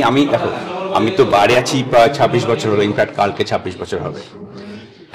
আমি সবসময় সজাগ থাকি, যদি কোথাও কোনো রকম সুযোগ থাকে আমার এক্সপিরিয়েন্স বা এক্সপার্টিস ইনপুট দেওয়ার। তবে এখনও সেরকম সুযোগ আসেনি, কোনো অ্যাপ্রোচও আসেনি। আমার পক্ষে ওখানে সব কিছু ছেড়ে ছেড়ে এক্ষুনি চলে আসা ডিফিকাল্ট যদি কোনো অ্যাপ্রোচ আসেও, কিন্তু certainly in an advisory capacity আমি আই এম অলওয়েজ অ্যাভেলেবল। যদি কোথাও কিছু হয় যেটা আমার ইনপুট পেলে সুবিধে হবে তো নিশ্চয়ই কেউ যোগাযোগ করলে আমি এক পায়ে খাড়া, কিন্তু আমার কিছু রেস্ট্রিকশন তো আছে ওখানে কাজকর্মের বাজারে। তো যখন আসবে সুযোগ তখন নিশ্চয়ই আমি সেটা দেখব, তবে না আমার কাছে কোনো রকম অ্যাপ্রোচ হয়নি। আচ্ছা, তো আবার এই অস্টিওপোরোসিসের সাথে অস্টিও আর্থারাইটিস সেটা নিয়ে না আমাদের দুটো প্রশ্ন এসেছে, যেটা খুব অবাক হয়েছি আমাদের, মানে এইটা নিয়ে অনেকেই ভুগছে এবং কথাগুলো শুনে, এবং যেই দুটো এসছে দুজনই টিচার। তো প্রথমটা, নমস্কার ডাক্তারবাবু, আমি অস্টিও আর্থ্রাইটিসের পেশেন্ট, বছর 15 হলো ভুগছি। আমার কয়েকটা সমস্যা দাঁড়ায়। সকালবেলা পা ফেলতে গেলে প্রচণ্ড নাম্বিং পেন হতে থাকে, আর যখন ক্লাস নিতে নিতে হঠাৎ উঠে পড়ি তখন মনে হয় যেন পাটা ঘুরে গেছে। আর অনেকক্ষণ যদি ট্রাভেল করলাম গাড়িতে, তারপর পাটা নামিয়ে দাঁড়ানোটা খুব ডিফিকাল্ট হয়ে পড়ে, খুব ব্যথা হতে থাকে। আর মানে দুটো পা ফেলা, তারপর কিছুক্ষণ পর আস্তে আস্তে দুটো পায়ে ওয়েটটা ডিস্ট্রিবিউট করে নিলে তারপর সেটা বেটার হয়। কিছু যদি সাজেস্ট করেন যাতে এই ব্যথাটা একটু কিছু কম হয়, কিছু লাইফস্টাইল মডিফিকেশন বা অন্য কোনোভাবে। এটা হচ্ছে একজন। আচ্ছা, এটা আমি একটা কথা বলিনি, উনি কিন্তু পা বলছেন। এবার পাটা তো বেশ, মানে এখানে লোকে পা ওয়ার্ডটা ইউজ করে অনেকটা এরিয়া দেখি। এখন পা মানে যদি ফুট আর সোল হয় সেটা কিন্তু ডিফারেন্ট টু পা মানে লেগ যদি হয়। যদি উনি ফুট আর সোলের কথা বলেন তাহলে জাস্ট মানে ওনার হিস্ট্রি শুনে মনে হচ্ছে ওনার একটা প্লান্টার ফাসিয়াইটিস বলে একটা কন্ডিশন আছে, যেটাতে পায়ের সোলে ইনফ্লামেশন হয়। অনেকক্ষণ পরে প্রথম পাটা দিলে খুব ব্যথা করে, তারপর আস্তে আস্তে আস্তে আস্তে ঠিক হয়ে যায়। অনেকক্ষণ বসে থেকে আবার উঠতে গেলে ব্যথা করে, আবার আস্তে আস্তে ঠিক হয়ে যায়। তার ট্রিটমেন্ট একটা আলাদা। কিন্তু উনি যদি অস্টিওআর্থ্রাইটিস বলছেন হাঁটুর, তার কিন্তু ট্রিটমেন্ট আলাদা। আমি এক্স্যাক্টলি জানি না উনি কি নিয়ে কথা বলছেন, তবে শুনে মনে হলো এতদিন ধরে অস্টিওআর্থ্রাইটিস, তার মানে তো ডাক্তারও দেখিয়েছে, তিনিই বলেছেন। না না, সে তো নিশ্চয়ই আছে, কিন্তু এই যে কন্ডিশনটা উনি স্পেসিফাই করছেন পা বলে, এটা যদি ফুট হয় তাহলে কিন্তু এটা প্লান্টার ফাসিয়াইটিস হতে পারে। আমি अगेन জাস্ট হিস্ট্রি শুনে বলা difficult. That is not necessarily কিন্তু অস্টিওআর্থ্রাইটিস রিলেটেড, ওটা অনেক লোকেরই হয়। ওনার অস্টিওআর্থ্রাইটিস হয়তো আছে অন্যান্য জয়েন্টে, কিন্তু এইটা হয়তো আনরিলেটেড একটা সিম্পটম। আরেকটা জিনিস যেটা মাচ মোর ট্রিটেবল হয়তো। হ্যাঁ, সেটা আমি না জানলে বোঝা মুশকিল। আচ্ছা, তো আরেকজন টিচার, ওনার আগে আমাকে বলে দিতে বলেছেন, ওনার হাইট হচ্ছে 5 ফুট 6 ইঞ্চ, আগে 70 কেজি ওজন ছিল, এখন এই কারণে তার 82 কেজি হয়ে গেছে, তার মুভমেন্ট রেস্ট্রিক্টেড হয়েছে। ইভিনিং ডক্টর, আমি মহুয়া হাজরা, আমার বয়স 48 ইয়ার্স। আমার এমনিতে কোনোদিন কোনো বোনের সমস্যা হয়নি। এমনিতে আমার কিছু বছর আগে, মানে 2019-এ, নিয়ার অ্যাবাউট 5-6 বছর আগে ভ্যারিকোজ ভেন্সের সমস্যা ছিল। তার জন্য আমার একটা সার্জারিও হয়েছে। তারপর থেকে আমি ভালো আছি, সেরকম কোনো সমস্যা নেই। কিন্তু আমার এই 3 মাস আগে ডিসেম্বর মাস থেকে আমি ডান পায়ে আমার একটা প্রচণ্ড সমস্যা নিয়ে আমি ভুগছি। প্রথমে আমি পাটা ফোল্ড করতে পারছিলাম না, খুব ব্যথা হচ্ছিল কিছুদিন ধরে, সেটাকে ইগনোর করি, তারপর চলতে কষ্ট হয়। যখন চলতে ফিরতে কষ্ট হয়, একদিন প্রচণ্ড সেটা বেড়ে যায়, হাঁটতে খুবই সমস্যা হতে হতে আমি একদম চলতে পারি না। তারপরে আমি ডক্টর দেখাই এবং ওষুধ খেয়ে অনেকটা আমার কমে। তো এক্সরে করা হয় স্ট্যান্ডিং পজিশন, বসে দুরকমভাবেই, মানে শুয়ে এবং স্ট্যান্ডিং পজিশনে। তো তাতে দেখে আমার যে অর্থোপেডিক ডক্টর, উনি বলেছেন যে আমার অস্টিও আর্থারাইটিসের ইনিশিয়াল স্টেজে আছে। তো আমার সেই থেকে সমস্যাটা কিছুতেই যাচ্ছে না, আমি চলছি এখন, হয়তো অতটা কষ্ট হয় না হাঁটতে, কিন্তু হাঁটলে পরে প্রচণ্ড পরিমাণ যেই পায়ের ডান হাঁটুর তলার হাড়টাতে চাপ পড়ছে অমনি আমার ব্যথা লাগছে, তাই একটু নর্মাল স্বাভাবিক গতিতে আমি হাঁটতে পারছি না। আমি অনেকটাই মাঝে মাঝেই খোঁড়াচ্ছি, আবার একটু বেটার হয় কখনো কখনো, আবার কখনো কখনো সমস্যাটা একটু কন্ট্রোলে থাকে। তো আমার একটাই প্রশ্ন ডক্টর, যে এই সমস্যাটা অস্টিও আর্থারাইটিস যদি আমার হয়ে থাকে, তো সেটার জন্য হ্যাঁ ডক্টর কিছু এক্সারসাইজেস দিয়েছেন, আমাকে সেটা নিয়মিত করতে বলেছেন, আমি করছিও, কিন্তু আমার পুরোপুরি সমস্যাটা যাচ্ছে না। এবং আমার একটাই প্রশ্ন, যে আমি কি আগের মতো স্বাভাবিকভাবে নর্মালভাবে চলাফেরা করতে কি পারবো না? ব্যথাটা কি আমার কখনোই পুরোপুরি যাবে না? এটা নিয়ে আমি একটু চিন্তিত আছি। অনেকক্ষণ আমাকে যেহেতু দাঁড়িয়ে থাকতে হয়, সুতরাং আমার এটা একটা ভীষণই চিন্তার বিষয়।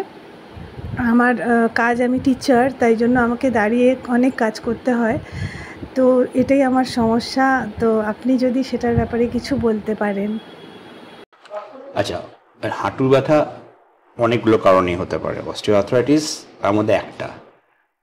ওনার অর্থোপেডিক সার্জন বলেছেন যে ওনার early stage of osteoarthritis আছে, তার মানে ওটাই পুরোপুরি হাঁটুর ব্যথার কারণ নাও হতে পারে।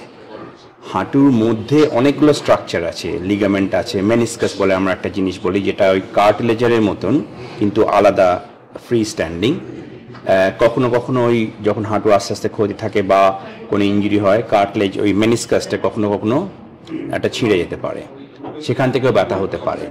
সুতরাং আগেন এক্সামিন না করে বলা মুশকিল। এক্সরেতে তো একটাই শট নেওয়া হয়, তাতে একটা পজিশনে একটা পিকচার পাওয়া যায়, আর সফট টিস্যু ভেতরে জিনিসপত্রগুলো ভালো করে বোঝা যায় না।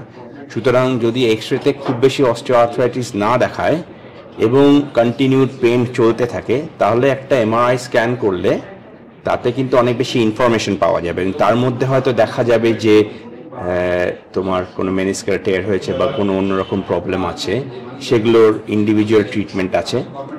আর ব্যথাটা ডেফিনেটলি হাঁটুর থেকে হচ্ছে কিনা সেটা জানারও বিভিন্ন রকমের পদ্ধতি আছে। একটা পদ্ধতি হচ্ছে স্টেরয়েড ইঞ্জেকশন দেওয়া। যদি হাঁটুর মধ্যে থেকে ব্যথাটা আসে, ওই ইঞ্জেকশনে ব্যথাটা চলে যাওয়া উচিত, কারণ ওটার সঙ্গে লোকাল অ্যানেস্থেটিকা দেওয়া হয় এবং কিছুদিন ব্যথাটা হোপফুলি ফেরত আসবে না। যদি ব্যথাটা হাঁটুর বাইরে হয় তাহলে ওই ইঞ্জেকশনে কাজ দেবে না। তো অনেকগুলো কম্বিনেশন জিনিস করা যায়, এক্ষুনি হতাশ হয়ে এরকমভাবে সারা জীবন কাটাতে হবে ভাবার কোনো কারণ নেই। একটা এমআরআই করে জেনে নেওয়া, ভেতরে কি হচ্ছে না হচ্ছে সেটা দেখে নিয়ে তারপরে পরে ট্রিটমেন্টগুলো করা সম্ভব। আচ্ছা, স্টেরয়েড নিয়ে যখন ইনি কিছু পাঠাননি, কারণ ইনফ্যাক্ট ওনার স্ট্রোক হয়েছে, উনি ভর্তি আছেন, ওনার ছেলে লিখে পাঠিয়েছিলেন। উনি অস্টিও আর্থ্রাইটিস না, উনি রিউমাটয়েড আর্থ্রাইটিস পেশেন্ট, 86 বছর বয়স। তো অনেকদিন ধরেই স্টেরয়েড নিচ্ছেন। আচ্ছা, তো বলছি যে স্টেরয়েড কি জীবনে থামবে না? স্টেরয়েড যারা নিতে থাকে এই সব কারণে, তখন স্টেরয়েড কি উইন অফ করা যায় না? আমি ধরে নিচ্ছি যে উনি বলছেন উনি স্টেরয়েড ট্যাবলেট নেন rather than steroid injection. Steroid again অনেক বিভিন্ন ক্ষেত্রে ইউজ করা হয়। আমি যেটা একটু আগে বললাম ইঞ্জেকশন, ওটা লোকাল একটা অ্যাপ্লিকেশন, ওটা একবারে বেশি দরকার হয় না। যাদের রিউমাটয়েড আর্থ্রাইটিস থাকে তারা যখন স্টেরয়েড নেন, এটা কিন্তু মানে ওই পুরো রিউমাটয়েড আর্থ্রাইটিস ডিজিজটার একটা ট্রিটমেন্ট, এবং ওটা অনেক সময় লাইফ লং হয়ে যায়। কিন্তু রিউমাটয়েড আর্থ্রাইটিসে আরও নতুন নতুন অনেক ট্রিটমেন্ট আছে যেগুলো স্টেরয়েড নয়, ডিজিজ মডিফাইং ড্রাগস বলে। সুতরাং যদি স্টেরয়েডে কাজ না হয় তখন সেগুলো স্টেরয়েড বর্জন করে অন্যান্য ড্রাগসের দিকে মুভ করা যায়, কিন্তু সেগুলো সবগুলোরই সাইড এফেক্ট আছে। ব্যালেন্স করতে হবে যে কার সাইড এফেক্ট কম কিন্তু ওভারঅল ডিজিজটার ওপর এফেক্টটা বেশি। স্টেরয়েড একবার শুরু করলে কোনোদিন থামা যাবে না সেটা ঠিক নয়, কিন্তু পুরো ডিটেলসটা না জেনে আমার পক্ষে বলা ডিফিকাল্ট। তবে এই এই এরিয়াটা আমরা সাধারণত অর্থোপেডিক সার্জনরা দেখি না, আমরা রিউমাটোলজিস্টের কাছে পাঠাই এবং ওরাই ডিসাইড করে। কিন্তু যেহেতু ওনার স্টেরয়েড ইনটেকটা হচ্ছে একটা ডিজিজের জন্যে, ইট ইজ লাইকলি যে ওনাকে অনেকদিন নিতে হবে এটা। আচ্ছা, এবার একটু এই অর্থোপেডিক হাড় গোড় কঙ্কাল থেকে একটু সরি, হ্যাঁ, রাজশ্রী ভট্টাচার্যতে আসি। মনে করিয়ে দিই, ভুলে যদি গিয়ে থাকো, হ্যাঁ, ছোটবেলা থেকে দেখছি তো পিয়ানো বাজানো শুরু হয়েছিল অনেক দূর, তারপরে সেখান থেকে প্রফেশনালি কিবোর্ড বাজানো, তবলা গিটার সাথে ছিল, তার সাথে খেলাধুলোতে ব্যাডমিন্টন, আমি যেগুলো জানি ব্যাডমিন্টন, টিটি, চেসও ছিল একবার, টেলিগ্রাফ চ্যাম্পিয়নশিপে গোর্কি সদনে যেটাতে হয় সেটাতেও একটা র্যাঙ্ক করেছিলেন। এই এত কিছু যে করত সেই রাজশ্রী ভট্টাচার্য এখন শুধু হাড় নিয়ে আছে না, শুধু হাড় নিয়ে তো নেই। ওই যে আমি বলি নিজেকে প্রফেশনাল ADHD, এটা আমার, তুমি জানো, আর যে আমি গান বাজনা চর্চা আমার এখনো আছে। অবভিয়াসলি আমি যখন এখানে বাজাতাম, তারপরে তো ছেড়ে চলে গেলাম, আমি যাদের সঙ্গে বাজাতাম তারা তো খুব সাকসেসফুল হয়ে গেল ভূমি ব্যান্ডটা নিয়ে। আমি ওখানে কিছু কিছু নিজের মিউজিক কম্পোজ করেছি, যেগুলো তুমি দেখেছো। ভূমির আগে একটা নাম ছিল, হ্যাঁ, ভূমির আগে আমরা বাজাতাম, আমরা তখন এক্সটিসি নাম দিয়ে বাজাতাম, এক্সটিসি। আর আমি তো 1999-এ ইংল্যান্ড যাই, 1998-এর ডিসেম্বরে আমাদের লাস্ট শো হয়েছিল 31 ডিসেম্বর লেক ক্লাবে সম্ভবত। তারপরেই ওটাকে আমরা মানে বাংলা ইন্ডিজিনাস ব্যান্ড হিসেবে তৈরি হবে বলে ভূমি তৈরি হলো, কিন্তু অবভিয়াসলি আমি মার্চেই চলে যাই, সুতরাং আমি ঠিক ওইটার মধ্যে থাকতে পারিনি। আমার জায়গায় একজন সাবস্টিটিউট কিবোর্ড প্লেয়ার রবিন লাই এসেছিল, হি ইজ ভেরি গুড, এবং তারপর তো ওরা পুরোপুরি ওই দিকেই চলে গেল।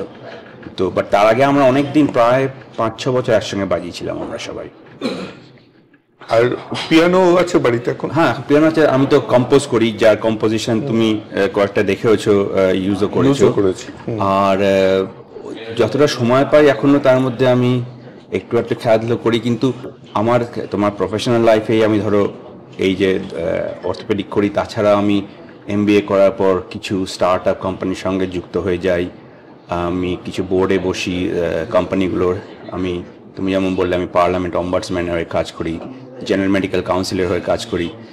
তুমি যেটা আগে বলনি, আমি 2টো ইউনিভার্সিটির প্রফেসর, একটা হচ্ছে ইম্পেরিয়াল কলেজ আর একটা হচ্ছে আমেরিকা থেকে ওয়েস্টার্ন ইউনিভার্সিটি, সুতরাং আমার অনেক রিসার্চ টিম আমার আন্ডারে কাজ করে। আমি এখনও অ্যাক্টিভলি রিসার্চ করি। আর তাছাড়া একটুখানি গল্ফ টল্ফ খেলি, আর ওখানে তো মা আছেন, দিদি আছে, ওদের সঙ্গে একটু সময় কাটাই। তো সব কিছু বন্ধ করে দিচ্ছি বলবো না, এখনো বেশ বিভিন্ন রকমের জিনিসপত্র করি, কিন্তু সেগুলো খুবই ওই নন অর্থোপেডিক ওয়ার্ক রিলেটেড বলতে পারো। এই যে যেমন রয়্যাল সোসাইটি অফ মেডিসিনে আমি ছিলাম অতদিন, সেখানে কিছু কাজ করেছি। আমি ওখানে লন্ডন স্কুল অফ অস্টিওপ্যাথি বলে একটা অর্গানাইজেশন আছে, সেখানে আমি নন এক্সিকিউটিভ ডাইরেক্টর হয়েছিলাম কিছুদিন। ওখানে আমি একটা রিসেন্টলি জাপানিজ চেন অফ রেস্টুরেন্টেও ইনভেস্ট করেছি। তো এগুলো আমাকে বিজি রাখে। মানে লন্ডন গেলে সুশি খেতে গেলে ওইখানে যেতে পারো, আমাদের ওখানে কিনজো বলে একটা রেস্টুরেন্ট চেন আছে, যেটাতে আমি ইনভেস্ট করেছি কিছু বন্ধু বান্ধবদের সঙ্গে। আচ্ছা, মানে অ্যাফোর্ডেবল? হ্যাঁ হ্যাঁ, অ্যাফোর্ডেবল নিশ্চয়ই। রাজশ্রী ভট্টাচার্য কিছুতে ইনভেস্ট করেছে যেটা অ্যাফোর্ডেবল, একদম অ্যাফোর্ডেবল ভীষণভাবে। মানে এমনিতে তো মানে চেম্বারে প্রাইভেট প্র্যাকটিস তো অ্যাফোর্ডেবল নয় আমাদের মতন লোকেদের। হ্যাঁ, অ্যাফোর্ডেবল সবই অ্যাফোর্ডেবল। এখন তোমার কোয়ালিটি দেখতে হবে না, কিন্তু ডেফিনেটলি অ্যাফোর্ডেবল। এখন প্রাইভেট প্র্যাকটিসে জাস্ট যারা যাওয়ার জন্য, যাদের জন্য অ্যাফোর্ডেবল, মানে কনসালটেশন ফি কত? তো আগে আমি যখন প্রাইভেট প্র্যাকটিস করতাম, আমি একাই প্রাইভেট প্র্যাকটিস করতাম, নিজের তোমার প্র্যাকটিস ছিল, সেখানে আমি চার্জ করতাম একটা অ্যামাউন্ট। কিন্তু লাস্ট 5 বছর ধরে আমি একটা অন্য অর্গানাইজেশন, যেটা হচ্ছে ক্লিভল্যান্ড ক্লিনিক লন্ডন, যেটা হচ্ছে তোমার অরিজিনাল ক্লিভল্যান্ড ক্লিনিক ফ্লোরিডার একটা আউটপোস্টিং লন্ডনে বিরাট হসপিটাল ওরা বানিয়েছে, সেখানে আমি এমপ্লয়েড হয়ে গেছি। তার মানে আমাকে কেউ এসে ফিস দেবে না, ওরা হসপিটালকে ফিস দেয়, সেটা হসপিটাল সেট করে দেয়। আমি এক্স্যাক্ট ফিসটা বলতে পারবো না, কারণ ওরা ওদের নিজেদের হিসেব অনুযায়ী সেট করে, বাট মোটামুটি তোমার জেনারেলি কোনো নতুন অর্থোপেডিক সার্জনকে ওখানে দেখাতে গেলে আমাদের সবাইকার ফিস মোটামুটি একই রকমভাবে সেট করা থাকে, ওই 250 থেকে 300 মধ্যে পাউন্ড ফার্স্ট কনসালটেশন, তারপরে নেক্সট কনসালটেশন কম 150 পাউন্ড মতো। আচ্ছা, কিন্তু ওটা হসপিটালের জন্য। আমরা একটা বছরের শেষে স্যালারি পাই ক্লিভল্যান্ড ক্লিনিক থেকে। আচ্ছা, 250 থেকে 300 পাউন্ড। আচ্ছা, তো যেটা বলছিলাম, আমাদের এই হাঁটু নিয়েই চলতে হবে, কিছু করার নেই। তো এইটাতে ফিরত আসি, যে এই যে প্রচুর জিনিস করা ছোটবেলায়, এটাই কিন্তু বড় হওয়ার পরে একই জিনিস দেখছি, ওই যে প্রফেশনাল ADHD। তো এটার একটা টার্ম দিয়েছিল একটা জায়গায়, তোকে শুনছিলাম কি পোর্টফোলিও ক্যারিয়ার। তো এক জায়গায় একটা পেশেন্ট একটা সার্জারি করতে করতে, এটা নিশ্চয়ই টাইমটা বাকেটাইজ করতে হয়েছে, কারণ একসাথে তো 5টা কাজ, মানে ওই জায়গায় যেখানে মানুষের জীবন নিয়ে খেলা, সেইখানে তো আর ওইটা করা যায় না। তো এমন একটা সিচুয়েশন যেখানে একটা কমপ্লিকেটেড সার্জারি বেশি সময় নিচ্ছে, কিন্তু ওইদিকে চেম্বারে টাইম দেওয়া আছে, ক্লিভল্যান্ড ক্লিনিক যেটা হইতো সেখানে অ্যাপয়েন্টমেন্ট দেওয়া আছে। তো এই রকম সিচুয়েশন গুলো কিভাবে ম্যানেজ করে? দেখো, দুটো ব্যাপার আছে। পোর্টফোলিও ক্যারিয়ার হতে গেলে দুটো জিনিস খুব ইম্পর্টেন্ট। একটা হচ্ছে স্ট্রিক্ট ডিসিপ্লিন, আর সেকেন্ড হচ্ছে স্ট্রিক্ট কম্পার্টমেন্টালাইজেশন, যেটা তুমি বাকেট কোড বলছিলে। সুতরাং যখন আমি একটা কাজ করছি, আমি কিন্তু অন্য কাজের থেকে সুইচড অফ। আমি যখন অপারেশন করছি তখন কিন্তু আমার সিইও যদি আমাকে ফোন করে, সেই ফোন কলটা কিন্তু কেউ নেয় না, এবং ওরা জানে, এবং আমাকে যারা ফোন করছে তারা জানে আমি যখন ফোন তুলছি না, কিছু একটা ব্যাপার আছে। তুমি যে সিচুয়েশনটা বললে যে অপারেশন একটু দেরি হয়ে গেল, পরে নেক্সট ক্লিনিকটা দেরি হয়ে যাচ্ছে, এটা আমি কেন, যে কোনো ডাক্তারের হতে পারে, এবং হয়ও, খুব বেশি না হলে হয়। তখন সিস্টেম আছে যে পেশেন্টকে ফোন করে বলে দেওয়া হয় যে দেরি হচ্ছে, হয় সেদিনকে ক্লিনিকটায় ওই ফার্স্ট কিছু স্লট ক্যান্সেল করে তাদেরকে রিবুক করো, বা তাদেরকে বলো একটু বেশি ওয়েট করতে হবে। তো সেগুলো তো একটা মানে তোমার পার্ট অ্যান্ড পার্সেল অফ ডাক্তারের লাইফ। ওটা তো মানে আমি এতগুলো কাজ করি, আমি না করে যে লোকটা খালি ডাক্তারি করছে, সেও একটা অপারেশনের পরে তার যদি চেম্বার থাকে, সেটা দেরি হলে সে একই জিনিস করবে। কিন্তু ইম্পর্টেন্ট ব্যাপারটা হচ্ছে, আমি যখন ডাক্তারি করছি আমার মাথায় কিন্তু আমার সুশি রেস্টুরেন্ট ঘুরছে না, বা আমি যখন সুশি রেস্টুরেন্টে বোর্ডে বসে আছি তখন কিন্তু আমার মাথায় অন্য জিনিস ঘুরছে না। ওই স্ট্রিক্ট কম্পার্টমেন্টালাইজেশনটা কিন্তু খুব দরকার। আর এটা একটা বড় অ্যাডভান্টেজ হচ্ছে তোমার, যখন কোনো একটা এরিয়াতে খুব ফ্রাস্ট্রেশন হচ্ছে বা কোনো কাজ ঠিকঠাক হচ্ছে না, একটু মনটা অশান্ত হয়ে যাচ্ছে, তখন অন্য কয়েকটা এরিয়াতে হয়তো ভালোভাবে কাজ চলছে, ওটা কিন্তু ওই তোমার স্ট্রেস আর ফ্রাস্ট্রেশনটাকে একটু মিটিগেট করতে সাহায্য করে। ডাক্তার যখন তখন সবকিছু নিশ্চয়ই ডাক্তারির আছে, আমি একটু অ্যাডভাইস নিই। এই যে কম্পার্টমেন্টালাইজেশন, এটা আমি তো পারি না।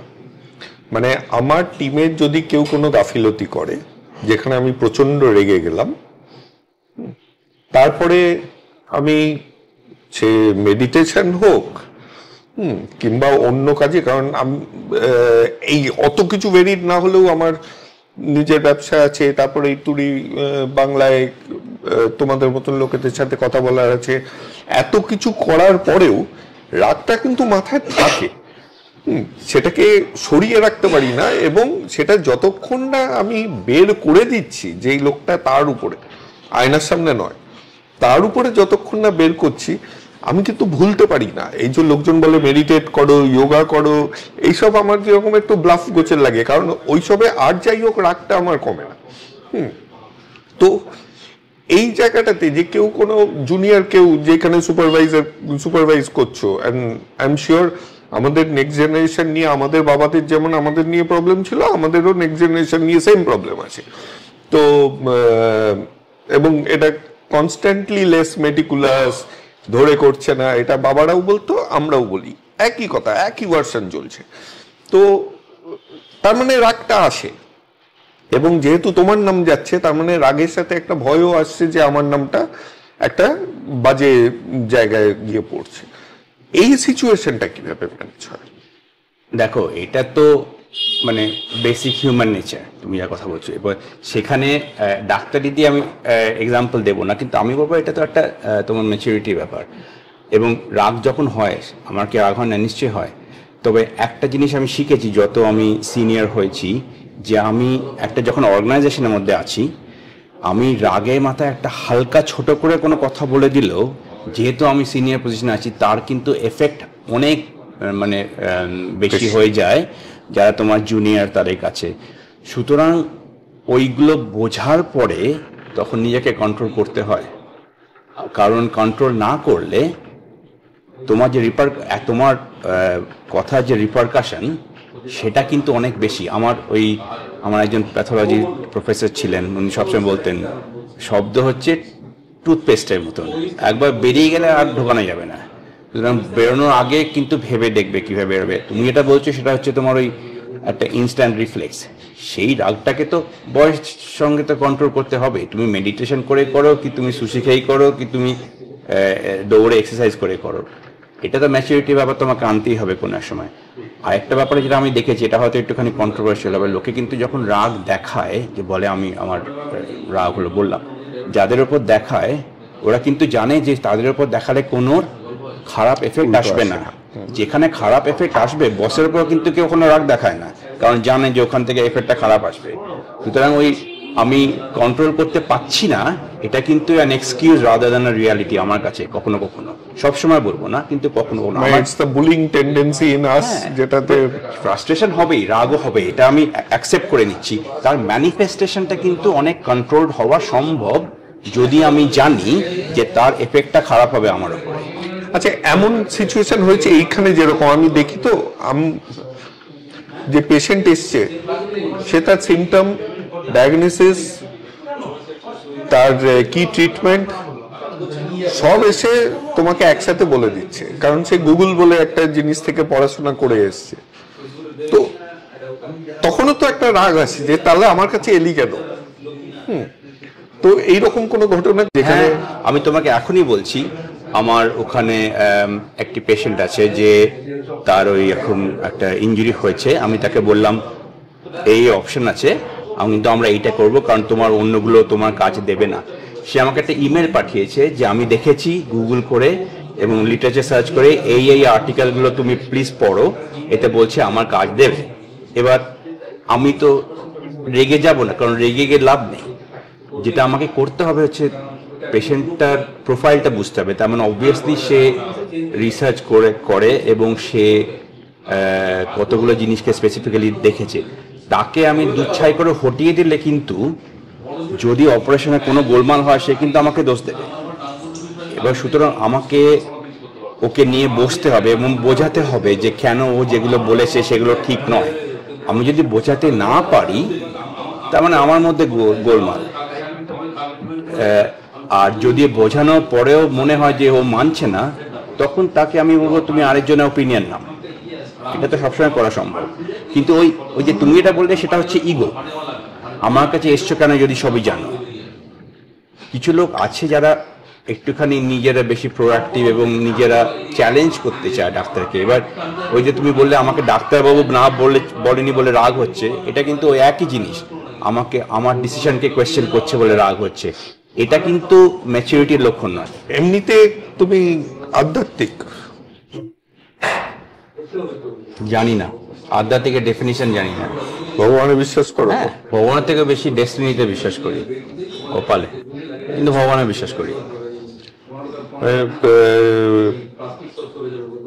এই আমাদের যেমন তোমারও হয়েছিল উপনয়ন, এত বছর থেকেও পইতে আছে? হইতে আছে, আন্নিকও করি সকালবেলা। তাই রোজ। আর সকালবেলা রোজ সকালে হনুমান চালিসা পড়ি। ফ্যামিলি নিয়ে যখন কথা বলছি, কারণ একটা জিনিস অনস্বীকার্য যে তোমার মায়ের আমার জীবনে এফেক্ট সবচেয়ে বেশি যাদের ইনফ্লুয়েন্স তার মধ্যে উনি পড়েন। তো প্রচুর ওনার প্রতি শ্রদ্ধা আছে আমার, এবং সে এখনো অনেক কিছু মানে 5 মিনিট কথা বললে অনেক কিছু শেখা যায়। তো তাদের নিয়ে একটু শুনি, বাবা মা। দেখো, মা এফেক্ট তো আমার পরে খুবই, তুমি জানোই, মা হচ্ছে এখনো আছেন, আমাদের সঙ্গে থাকেন লন্ডনে। মায়ের কাছ থেকে যেটা সব থেকে বড় হচ্ছে, সবসময় জেনুইন ফিডব্যাক পাওয়া যায়, কোনো রকম রেখে ঢেকে নয়।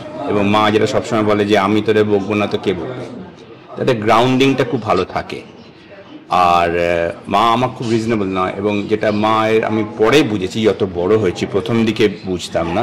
মায়ের কতগুলো কনসেপ্ট ছিল যেগুলো মানে they were so far ahead. যেমন ছোটোবেলায় আমরা স্কুলে যখন যেতাম, মা বলতো প্লাস্টিকের বোতলে জল খেও না, প্লাস্টিক ভালো নয়। আমি বলছি আজ থেকে 40 বছর আগেকার কথা, তখন প্লাস্টিক ভালো নয় এই কথাটা কেউ বলতোও না। আমরা স্টিলের বোতলে জল নিয়ে যেতাম স্কুলে। স্টিলের বোতলে একটা ঢাকনা, একবার আমার স্কুলে ক্লাসরুমে বাইরে পড়ে গেছিলো, সে ছতটাতে নেমেও ছিলাম ঢাকনা বার করতে। তো সেইগুলো পরেই বুঝলাম যে মা যেগুলো বলতো সেগুলোর মধ্যে, সবগুলোর মধ্যে খুব অনেকটা উইজডম আছে, which were far ahead of our times. এখনও কিন্তু আমার কোনো কিছু মানে দ্বিধা হলে বা আমি যদি ঠিক না বুঝতে পারি কি করব, মাই কিন্তু আমার মানে শেষ ভরসা। গিয়ে মাকে জিজ্ঞেস করলে, মা যদি সেই টপিক সম্বন্ধে নাও জানে, মানে একটা ডেফিনিট উইজডম আনসার দিতে পারবে। সুতরাং আর বাবার ব্যাপারটা, বাবা তো অর্থোপেডিক সার্জন ছিলেন। বাবার সঙ্গে চিরকাল ওই এক্স রে দেখে দেখে আমার তো মনে হলো যে সবাই অর্থোপেডিক সার্জনই তো হয়। আমি যখন মানে বড় হলাম, কি করব, মা বলল ডাক্তারি পরীক্ষা দিলাম, যখন ডাক্তারিতে ঢুকলাম কি করব, অর্থোপেডিক করব, আবার কি করব। সারা যে অন্যরকম অপশন হওয়ার কথা ছিল নেই। তাছাড়া বাবার সঙ্গে অপারেশন করতে যেতাম। সুতরাং তবে বাবার সঙ্গে খুব বেশি ইন্টারাকশন হতো না, কারণ বাবা সকালবেলা বেরিয়ে যেতেন, আমরা স্কুলে যেতাম, আমরা ফিরে তারপরে দুপুরবেলা বাবা অপারেশন করে তারপরে ক্লিনিক করতেন, ফিরে এসে যতক্ষণে ফিরে আসতেন ততক্ষণে শুয়ে পড়েছি। সুতরাং খুব একটা বেশি দেখা হতো না, কিন্তু ওই মানে বাই ডিফিউশন অর্থোপেডিক ইনফ্লুয়েন্সটা চলে এসেছিল। তো আর অবভিয়াসলি আমি যখন এখানে এসে অর্থোপেডিক করলাম, মানে বাবা খুবই গর্বিত হতো। আমি এটা বাবার কাছে শুনিনি, বাবার অন্যান্য বন্ধু বান্ধবদের কাছে শুনেছিলাম, যাদের কাছে বাবা গিয়ে আমার সম্বন্ধে কথা বলতেন বা গর্ব করতেন। তো আর ডেফিনেটলি তুমি জানো আমরা ক্লোজ ফ্যামিলি, দিদি, মা, বাবা, আমি। সুতরাং আমাদের মধ্যে ইন্টারাকশনটা খুব। দিদিকে নিয়ে আসার আগে বাবাতে থাকি। এই যে কথাগুলো বলছিলাম, যে পেশেন্টকে তুমি বলছিলে যে বোঝাতে হয়, হ্যাঁ, এবং ঠান্ডা মাথায় বোঝাতে হয়, এইগুলো কি ইউকেতে প্র্যাকটিস করছো বলে নাকি বাবার থেকে পেয়েছো? দেখো, বাবাকে আমি, কারণ বাবা তো এরকমই ছিলেন কলকাতাতেই। হ্যাঁ, তো বাবার সঙ্গে আমি খুব বেশি প্র্যাকটিস করিনি, কিন্তু আমি যেটা হচ্ছে যে ইউকেতে গিয়ে যখন জিনিসটা দেখলাম আর বুঝলাম, তারপরে এসে দেখে বুঝলাম যে বাবা কিন্তু ওটা করেন, আনলাইক কিছু অন্যান্য ডাক্তাররা।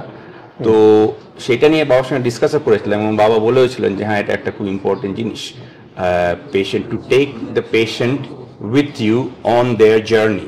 এটা হচ্ছে মেইন কনসেপ্টটা, যে তোমার কাছে এলো, তুমি একটা বলে দিলে সে চলে গেল, ওটা হওয়ার কথা না। এটা কিন্তু একটা তোমার কাছে প্রবলেম নিয়ে এসছে, তোমরা ডিসকাস করলে তোমরা দুজনেই ওর সলিউশনের দিকে যাচ্ছ, তাতে কিন্তু যে র্যাপোর্টটা ডেভেলপ হয়, তাতে কিন্তু ওই পেশেন্ট কমপ্লেন্ট বা ডাক্তারের প্রতি বিদ্বেষ এগুলো কম হয়, কারণ they always feel responsible and they feel well informed. তো প্রথম দেখে বুঝিনি, ওখানে গিয়ে ইংল্যান্ডে গিয়ে ডিফারেন্সটা দেখে তারপরে এসে তখন বুঝলাম যে বাবা এটা অনেক বেশি ইউটিলাইজ করেন এই ফিলোসফিটা। তো হ্যাঁ, দিদিতে আসি, ডক্টর রুকমা ভট্টাচার্য। তো দিদি এখন কি করে আমি জানি। দিদি লন্ডনেই থাকেন। দিদি আইভিএফ এর স্পেশালিস্ট, ওখানে লন্ডন উইমেন্স ক্লিনিক বলে একটা বড় প্রাইভেট হসপিটাল আছে, তার একটা আর্মের clinical director, gynaecologist by training, তারপরে উনি গাইনোকোলজি থেকে মুভ করে গেছেন আইভিএফ এ। ইনফ্যাক্ট অন রেকর্ড রাখছি যে এইখানেই আমার একটা ক্ষোভ আছে, আমি ওনাকে বসতে বলেছিলাম একটা সেশনের জন্য, উনি না বলেছেন।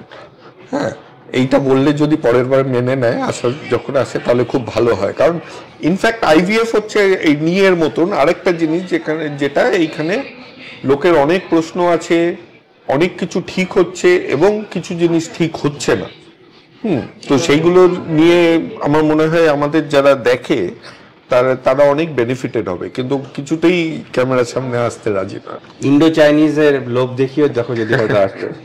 তোমার মা আমার চেনা ওই জেনারেশনের শিক্ষিত মহিলা, ওই জেনারেশন কেন এখনো শিক্ষিত মহিলার মধ্যে সবচেয়ে বেশি শিক্ষিতর মধ্যে একজন, কিংবা সবচেয়ে বেশি শিক্ষিত। তো ওই জায়গাটা তুমি যখন উইজডম নিয়ে তো কথা ঠিক আছে, ওই জিনিসটা আমার মনে হয় একটু বিস্তারিতভাবে বললে ভালো হয়।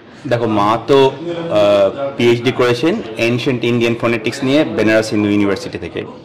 তারপরে উনি বইও পাবলিশ করেছিলেন। ইনফ্যাক্ট এখনও ওনার 87, কিন্তু এখনও উনি ওখানে বই লিখছেন। এখন যে লেটেস্ট বইটা লিখছেন সেটা হচ্ছে সহজ ভাষায় বেদ থেকে ডিমিস্টিফাই করার জন্য। সেকেন্ড একটা বই উনি লিখেছেন যেটা পাবলিশারের কাছে আছে, ওয়েট করছে হওয়ার জন্য, পাবলিশ হওয়ার জন্য। তো মা সংস্কৃত নিয়ে প্রচুর চর্চা, বেদ নিয়ে প্রচুর চর্চা, মায়ের কাছ থেকে আমরা সংস্কৃতটা শিখেছি।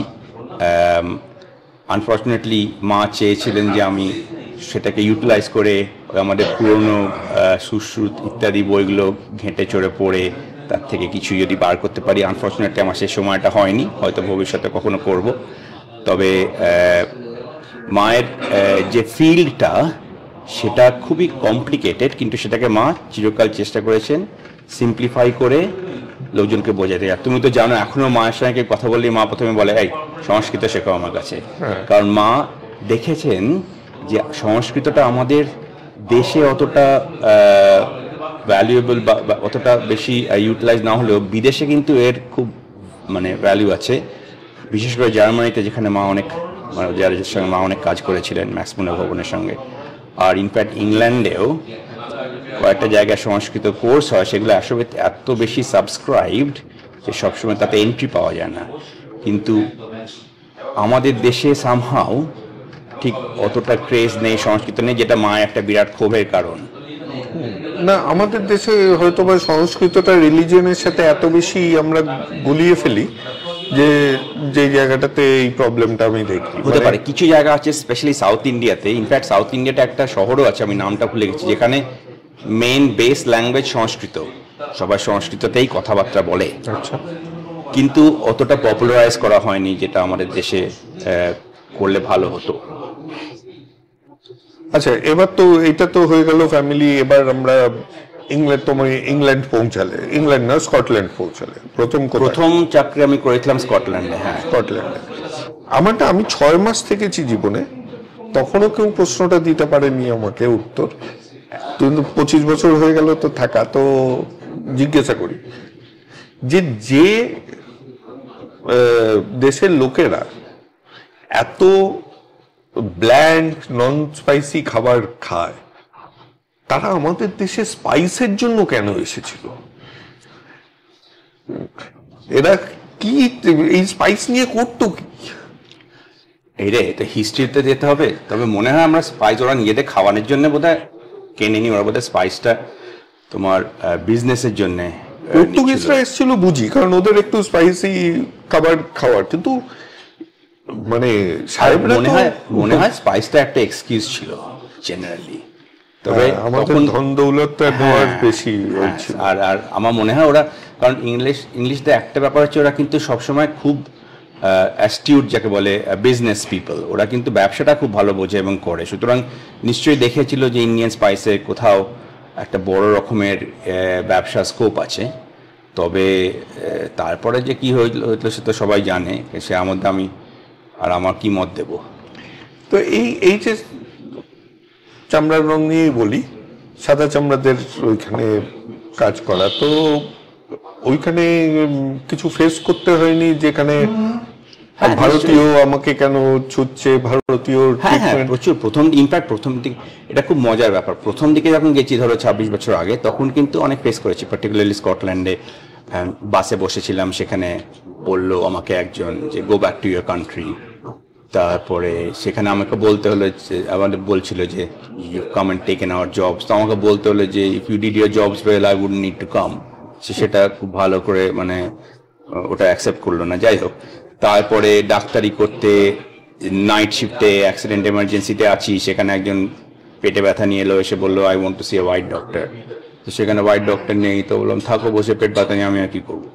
কিন্তু এগুলো খুব পার্সোনালি নিতাম না, কারণ সাধারণতই এগুলো তোমার অশিক্ষিত বা লেস এডুকেটেড তোমার একটা সোশ্যাল স্ট্রাটা থেকে আসতো। যারা তোমার এডুকেটেড এবং তারা কিন্তু এতটা ওভার্টলি রেসিস্ট নয়। হাউএভার ওভার্টলি রেসিস্ট যাকে বলে, মানে বোঝা যাবে না কিন্তু হালকা হালকা আছে, সেটা কিন্তু এনএইচএসে আছে, এনএইচএসে বাইরেও আছে, আগেও ছিল, এখনো আছে। ইনফ্যাক্ট এখন তো তোমার এই ব্রেক্সিটে পরে বা এই একটা ইনক্রিজ অফ অ্যাসাইলাম সিকারদের আসার জন্য এটা তো বিরাট একটা ইস্যু ইংল্যান্ডে। এখন মনে হয় তোমার রেসিজমটা আবার কমে গিয়ে আবার একটুখানি বাড়ছে, যে একটা জেনোফোবিয়া মানে ফরেনারদের প্রতি একটা অনীহা, এটা আরো বেশি প্রকাশ পাচ্ছে।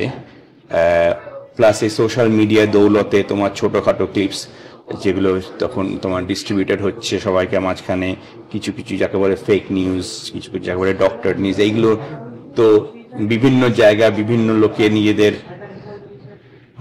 উপকারের জন্য ইউজ করে। কিন্তু সেটা আই সাপোজ সব জায়গাতেই হচ্ছে, আমেরিকাতেও হচ্ছে, হয়তো ইন্ডিয়াতেও হচ্ছে, হয়তো ইংল্যান্ডে ডেফিনেটলি হচ্ছে। রেসিজমটা ইংল্যান্ডে আগেও ছিল, এখনো আছে, পরেও থাকবে।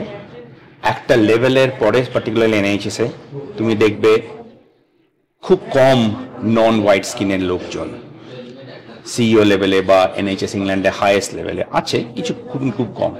ওই একটা যে গ্লাস সিলিং যাকে বলে, সেটা কিন্তু এখনো আছে এবং সেটা ক্র্যাক করা ডিফিকাল্ট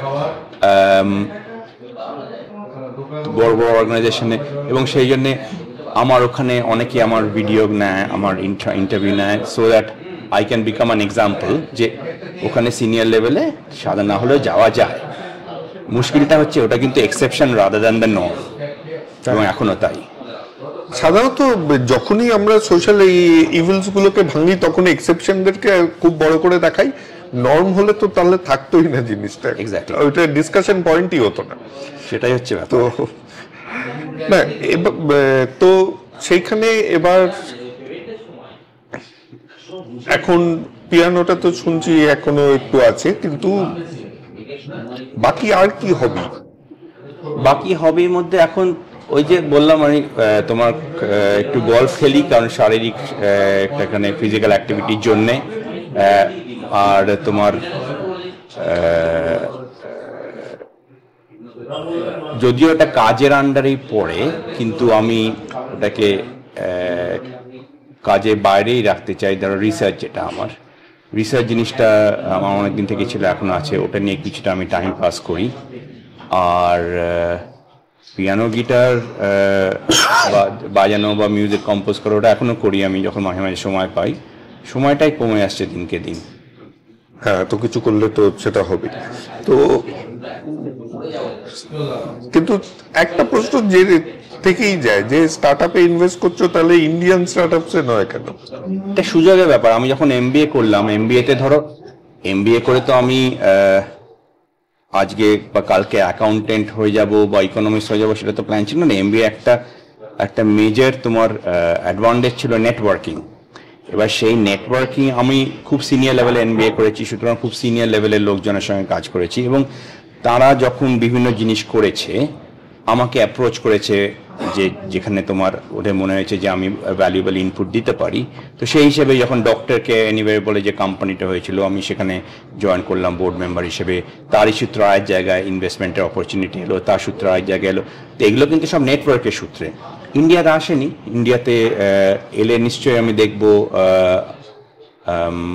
প্লাস ফাইন্যান্সিয়াল ব্যাপারগুলো এখানে একটুখানি কমপ্লিকেটেড আমাকে দেখতে হবে, বাট এগুলো সবই সুযোগের ব্যাপার। এবং লন্ডনে একটা অ্যাডভান্টেজ তোমার রেস্ট অফ ইংল্যান্ডের সঙ্গে, যে লন্ডনে অনেক কিছু হয় যেটা সাধারণত লন্ডনের বাইরে হয় না, সুতরাং লন্ডনে থাকলে এইগুলো অনেক সুযোগ সুবিধাগুলো অনেক বেশি আসে।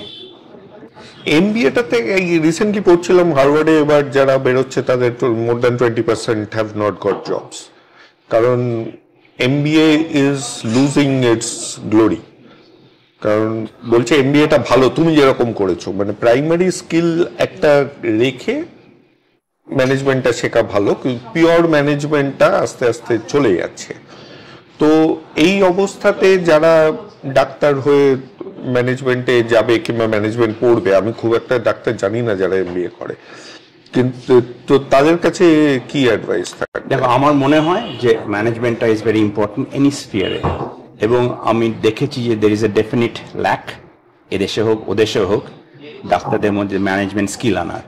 ইনফ্যাক্ট আমি এমবিএ করার পরে আমি বিজনেস স্কুলের সঙ্গে টাই আপ করে আমি নিজে একটা ম্যানেজমেন্ট ফেলোশিপ ইন্ট্রোডিউস করলাম ইম্পিরিয়াল কলেজে, যে অর্থোপেডিক সার্জন যারা ট্রেনিং করছে প্রত্যেক বছর একজন ওই ট্রেনিং থেকে বেরিয়ে 1 বছর আমার সঙ্গে কাজ করবে ম্যানেজমেন্টে, এবং বিজনেস স্কুলে ডিগ্রি করবে, এবং অ্যাট দ্য এন্ড অফ 1 বছর ওরা পাবে MSc in health care management, MSc in international health care management. Last 5 বছর ধরে আমি এটা করি, কারণ আমার মনে হয়েছে যে একটা কিছু আমার করা উচিত টু ইমপ্রুভ দ্য তোমার জেনারেশন অফ ক্লিনিক্যাল লিডার্স যাকে বলে। কারণ ওখানে একটা হচ্ছে যে যারা লিডারশিপ পজিশনে যায় অনেকে কিন্তু বেশ অনিচ্ছাকৃতভাবে যায়, কারণ আর কেউ নেই আমাকে করতে হবে করছে হিসেবে, কেউ কিন্তু ঠিক মানে হয়ে প্রোঅ্যাক্টিভলি যায় না। এবং তার একটা কারণ হচ্ছে একটা ভীতি আছে যে ও বাবা ওখানে গেলে এই করতে হবে ওই করতে হবে। তো এই ম্যানেজমেন্ট ডিগ্রিগুলো করলে একটুখানি সেটা ডিমিস্টিফাই হলে হয়তো লোকে একটু বেশি ইন্টারেস্ট পাবে। এবং তোমার এনএইচএস দেখিয়েছে অলরেডি যে যেই সব ট্রাস্টগুলো হসপিটালগুলো তোমার সিনিয়র সিইও লেভেলে যদি কোনো ডাক্তার থাকে, যেমন আমাদের আছে, দে আউট পারফর্ম তোমার অন্যান্য নন ডাক্তারওয়ালা অর্গানাইজেশন ইন এ মেজর, সব অ্যাবসলিউট বলবো না, কিন্তু in a large number of cases. সুতরাং সিনিয়র লেভেলে ডাক্তার ম্যানেজারের একটা ডেফিনিট অ্যাডভান্টেজ আছে, এবং আমার মনে হয় সেটা এখন সেটা আমি যদি কিছু কন্ট্রিবিউট করতে পারি তাহলে ভালো। যে আমি ম্যানেজমেন্ট ফেলোশিপটা শুরু করেছি। মুশকিল হচ্ছে টাইম এত কম ডাক্তারি পড়ার সময় যে তার মধ্যে আবার একটা এক্সট্রা জিনিস ঢোকানো ডিফিকাল্ট। কিন্তু আমার মনে হয় যে যখন লোকে জুনিয়র হিসেবে শুরু করছে, অপরচুনিটি থাকলে একটু ম্যানেজমেন্ট নিয়ে করা উচিত, তোমার একটু পড়াশোনা করলে ভালো হয়। দেখো আরও অনেক জিনিসই আছে, যেমন যে বললাম রিসার্চ আছে, তোমার এডুকেশন অ্যান্ড ট্রেনিং আছে, যে নেক্সট জেনারেশনকে পড়াশোনার জন্য। সবাইকে যে সব কিছু করতে হবে তার তো মানে নেই, আমি করেছি সব কিছু, কিন্তু যদি এর মধ্যে কিছু লোক প্রত্যেকটা জিনিস নিয়ে কাজ করে বা একটুখানি এক্সপোজার পায়, তাহলে একটা মাচ মোর রাউন্ডেড ইন্ডিভিজুয়াল পাবে, রাদার দ্যান জাস্ট একটা খুব তোমার ব্লিঙ্কার্ড ডাক্তার। তো আর্টিফিশিয়াল ইন্টেলিজেন্সের এখন যেরকম রমরমা, যদিও এখনো ফুললি ম্যাচিওর হয়নি, ওই মানে এখনো হচ্ছে, মানে এখনো খুবই মানে প্রিম্যাচিওর স্টেজে, বাট আমরা যেরকম বলি যে কোনো একটা সময় অটোমেশন এসে আনস্কিলড লেবার যারা তাদের চাকরি নিয়েছিল, এআই এসে আমরা এবার বলছি যে স্কিলড যারা আছে তাদের মধ্যে অনেকে যারা এআইটা ইউজ করতে না জানবে তাদের প্রবলেম হবে। তো ডাক্তারিতে এটা কতখানি প্রযোজ্য? দেখো, ওই যে তোমাকে বললাম এখনো অবধি যা চলছে দ্যাট ইজ অল রোবোটিকই বলো বা এআই বলো, it is assisted technology rather than the absolute technology. তো ডাক্তারিতে অনেক কিছু হচ্ছে, তুমি জানোই অবভিয়াসলি যে এক্স রে, এমআরআই স্ক্যান, এগুলো তো এআই দিয়ে ডায়াগনোস হচ্ছে। কিন্তু এখনো আমরা সেই স্টেজে পৌঁছইনি যেটাকে আমরা মানে চোখ বন্ধ করে অ্যাকসেপ্ট করে সব রেডিওলজিস্টদের খারিজ করে দিলাম। তোমার এখনো তো দেখেইছো যে তোমার বিভিন্ন চ্যাট জিপিটি বলো, গ্রক বলো, এরা সব জিনিসপত্র তৈরি করছে, কিন্তু অনেক কিছু ওর মধ্যে মিথ্যে বলবো না, কিন্তু মানে নট প্রেজেন্ট। যেমন তোমার চ্যাট জিপিটি থেকে আর্টিকেল ছাপছে, যে রেফারেন্স দিচ্ছে সেই রেফারেন্স কোনো আর্টিকেলই নেই। হ্যাঁ, তো এইগুলো তো এখনও অনেক টাইম লাগবে রিফাইন করতে। আমার ধারণা as we get better, AI হোক রোবোটিক্স হোক, আমাদের এডুকেশন সিস্টেমটাও will equally have to change, যেখানে তুমি আর ম্যানুয়ালি সমস্ত কিছু অপারেট করছো না, কিন্তু তুমি ওভারঅল সুপারভাইজ করছো। সো এটা একটা রেসিপ্রোকাল রিলেশন, যে যখন টেকনোলজি বাড়ছে, যখন এআই বাড়ছে, তার সঙ্গে সঙ্গে তোমার এডুকেশনাল সিস্টেমটাও চেঞ্জ হবে।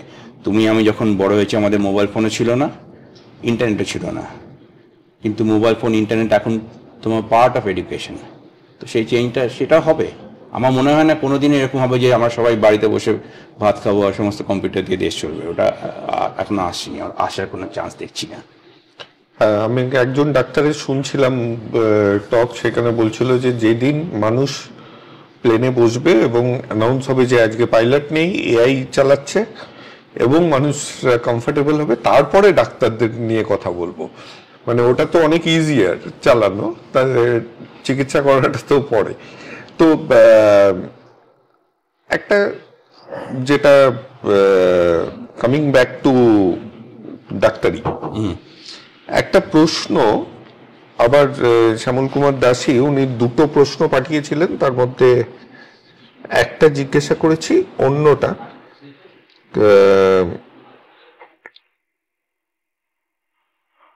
হ্যাঁ বলুন। হ্যাঁ, আপনি ওই ডক্টর রাজস্বী ভট্টাচার্যকে যখন মানে প্রশ্ন করবেন, তখন একটা প্রশ্ন করবেন, সেটা হলো যে আমাদের স্পাইন সার্জারিটা মানে নিউরো সার্জনও করতে পারে এবং অর্থোপেডিকও করতে পারে। অ্যাকচুয়ালি কাদেরকে দিয়ে করানো ঠিক বলে উনি মনে করেন? কারণ দুজন অনেক সময় দুরকম ওপিনিয়ন দেয়, যদিও সেই অর্থে মেডিকেল সায়েন্স ওই অর্থে পিওর সায়েন্স না, যেহেতু সলিউশন ইউনিক নয়। এটা অনেক সময় ডিপেন্ড করে প্রত্যেকটা মানুষের পারসেপশনের উপর, প্রত্যেকটা ডাক্তারের পার্টিকুলারলি।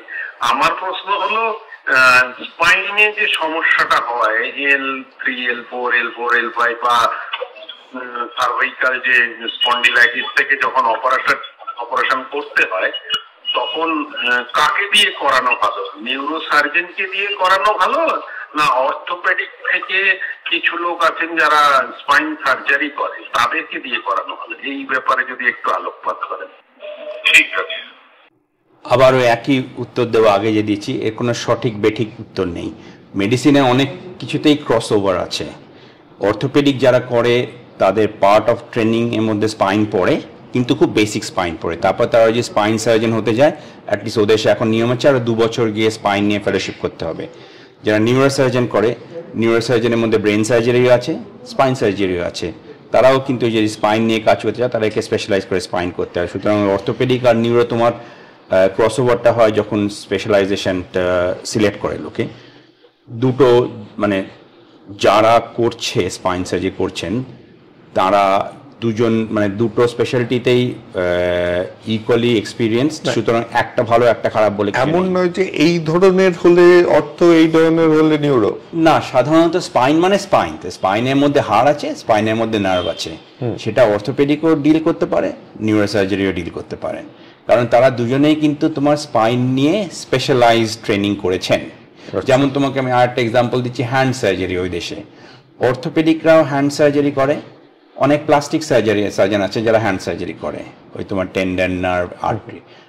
ওই যারা প্লাস্টিক সার্জারি ট্রেনিং করে হ্যান্ড সার্জারি করতে চেয়েছে, তারা স্পেশালাইজ হ্যান্ড ট্রেনিং করেছে। অর্থোপেডিক করে যারা হ্যান্ড সার্জারি করতে চেয়েছে, তারা স্পেশালাইজ হ্যান্ড ট্রেনিং করেছে। সুতরাং ওই একই ব্যাপার, যে হ্যান্ড সার্জারি করতে গেলে কি প্লাস্টিক সার্জারির কাছে যাব না অর্থোপেডিক সার্জারির কাছে যাব? ওটা দুজনেই স্পেশালাইজ করেছে, খুব একটা ডিফারেন্স নেই। কিন্তু তোমার যদি আমি আরেকটুখানি এক্সপ্যান্ড করি, ধরো ইউরোপে তুমি যদি যাও, ইউরোপে খুব স্পেসিফিক তোমার স্পেশালাইজেশন আছে, যে ট্রমা সার্জারি আর ইলেকটিভ অর্থোপেডিক সার্জারি। যারা ট্রমা সার্জারি করে তারা কিন্তু ইলেকটিভ মানে প্ল্যান্ড অপারেশন, অর্থোপেডিক অপারেশন করে না। কিন্তু এবার ওদের মধ্যে একটা তোমার ছোট্টখাটো একটা মতভেদ আছে, যে ধরো কারুর হাঁটু নেই বলছি কারণ আমি হাঁটু স্পেশালিস্ট, ধরো কারোর লিগামেন্ট, হাঁটুর লিগামেন্ট ইনজুরি হয়ে ছিঁড়ে গেছে, এবার সেটা কি ট্রমা সার্জন ট্রিট করবে না ইলেকটিভ অর্থোপেডিক সার্জন ট্রিট করবে? কারণ ইলেকটিভ অর্থোপেডিক সার্জনরা জেনারেলি লিগামেন্ট রিকনস্ট্রাকশন অনেক বেশি করে। ট্রমা সার্জন খালি নি সার্জন হয় না, ট্রমা সার্জন যে কোনো ট্রমা নিয়ে ডিল করে। তো একই ব্যাপার, একটা ক্রসওভার আছে মেডিসিনে, অনেক জায়গাতে এরকম ক্রসওভার আছে। যে বলছে, যে ক্লেম করছে যে আমি এটা করতে পারি, ইট ইজ এক্সপেক্টেড সে এই নিয়ে স্পেশালাইজ ট্রেনিং করেছে, অ্যাক্রেডিটেড হয়েছে, সুতরাং তার কাছে যে অর্থোপেডিক হোক নিউরোসার্জারি হোক যেতে কোনো অসুবিধা হওয়ার কথা নয়। একটা শব্দ যেটা ডাক্তাররা ইউজ করে কিন্তু নর্মাল লোকেরা অতখানি বোঝে না, যেমন রিহ্যাব মানে কলকাতায় সবাই ভাবে যে ড্রাগ আর অ্যালকোহলের রিহ্যাব, হ্যাঁ, যেখানে যে নিউরো রিহ্যাব এইসব হয় সেগুলো বোঝে না। তেমনই হচ্ছে ট্রমা নর্মাল লোক ভাবে একটা ভয়ের ব্যাপার। তুমি যেই কনটেক্সটে ট্রমা বলছো সেটা একটু বুঝিয়ে দিলে ভালো। আমি ট্রমা বলছি মানে যে কোনো, আমি সরি বেশি ইংলিশ ইউজ করছি, বাট ট্রমা মানে হচ্ছে যে কোনো অ্যাকিউট ইনজুরি যেটা একটা অ্যাক্সিডেন্টের জন্যে হয়েছে এবং তার থেকে ড্যামেজ হয়েছে, সেটা হচ্ছে ট্রমা। এবার প্রত্যেকটা ট্রমার কিন্তু ইমিডিয়েট ট্রিটমেন্ট দরকার হয় না। কিছু ট্রমা আস্তে আস্তে খানিকটা হিল করে তারপর অপারেশনের দরকার হতে পারে। যেমন ধরো লিগামেন্ট, যদি লিগামেন্ট ছিঁড়ে যায়, প্রত্যেকটা লিগামেন্ট কিন্তু ইমিডিয়েটলি গিয়ে রিপেয়ার করার দরকার পড়ে না।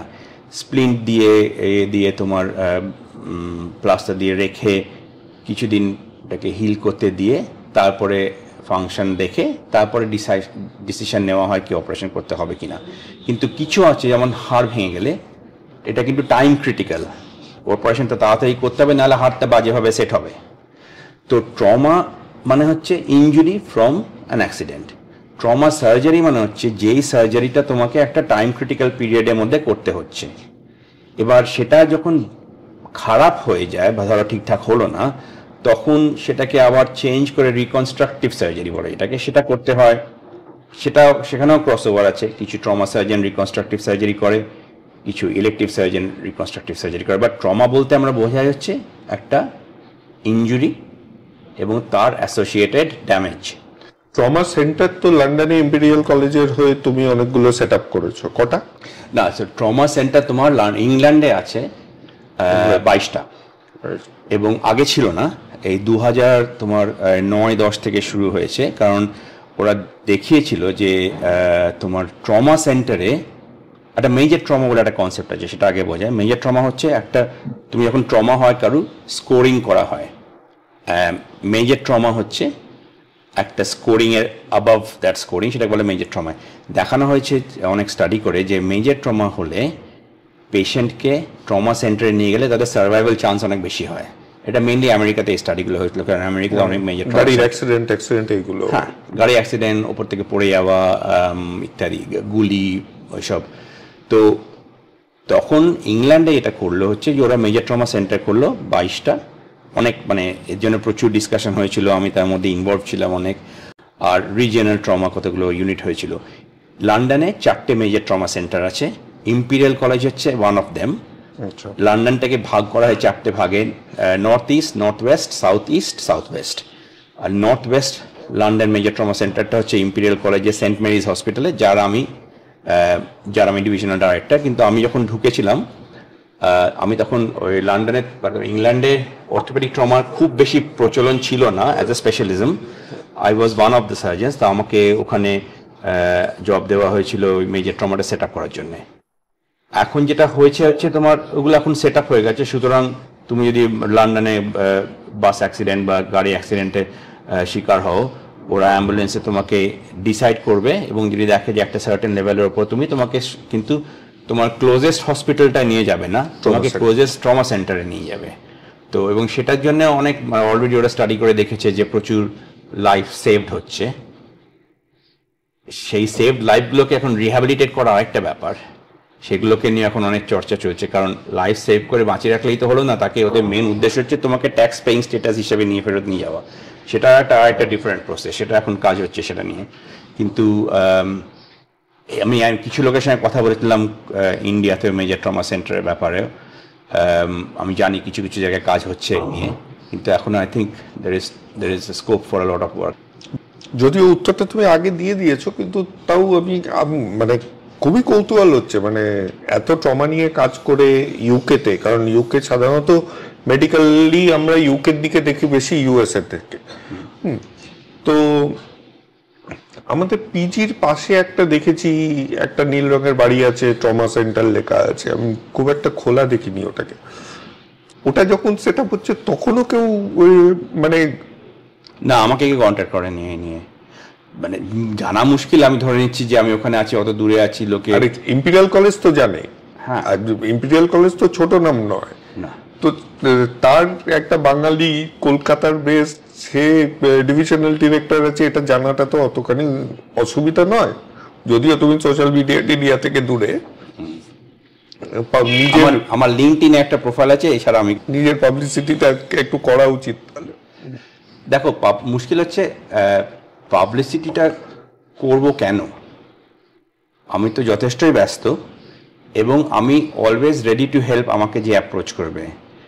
এখন খুঁজে খুঁজে লোককে হেল্প করা ডেফিনেটলি একটা অ্যাট্রিবিউট, যেটা আমার হয়তো অতটা নেই, হয়তো ভবিষ্যতে হবে, কিন্তু এখন এত ব্যস্ত যে ঠিক ওই সুযোগটা আসছে না, যে ফাঁকা কোনো ভয়েড নেই যে বড়ার দরকার পড়ছে।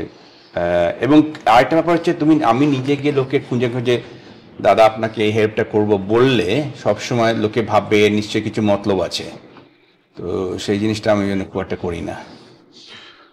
তো এতক্ষণ তো সব সাকসেস নিয়ে কথা হলো, খুব সুন্দর। তো লাইফে কিছু ফেলিয়ার্স নেই যেগুলো মাঝে মাঝে একটু ধাক্কা দিয়ে যায়? আছে নিশ্চয়ই, সেগুলো নিয়ে ভেবে বিশেষ লাভ নেই। কি করব ফেলিয়ার নিয়ে ভেবে? একটুখানি শরীরটা ঠিকঠাক থাকলে, একটু রোগা পাতলা হলে ভালো হতো। তো তাছাড়া তো আমার না খুব বেশি, আমার রিগ্রেট যাকে বলে খুব বেশি নেই। আমি যা করতে চেয়েছি সাধারণত করতে পেরেছি, আমি সেইভাবে দিক থেকে খুবই সৌভাগ্যবান। আমার তোমার বড় হওয়ার সময় কোনো রকম স্পেসিফিক বিরাট ঘটনা বা কিছু নেই, কোনো রকম চাইল্ডহুড ট্রমা নেই। ওই সিনেমা হল থেকে পড়ে গেছিলাম একবার, সেটা ছাড়া তো আর কিছু নেই।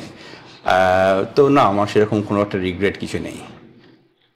আর মানে পার্সোনাল লাইফে কোনো, কিংবা পেশেন্ট নিয়ে, ট্রমা নিয়ে তো কাজ করতে গেলে, হ্যাঁ, পেশেন্টকে তো দেখো, পেশেন্টকে ট্রিটমেন্ট করাটা তো একটা কনস্ট্যান্টলি ইভলভিং এক্সপিরিয়েন্স। হ্যাঁ, যে সারাক্ষণ শিখি, সমস্ত কিছু শিখে গেছি, সব ঠিকঠাক করেছি, এরকম যদি বসে বলি তাহলে এক তো আমি হয় মিথ্যে কথা বলছি বা আমার কোনো রকম ইনসাইট নেই।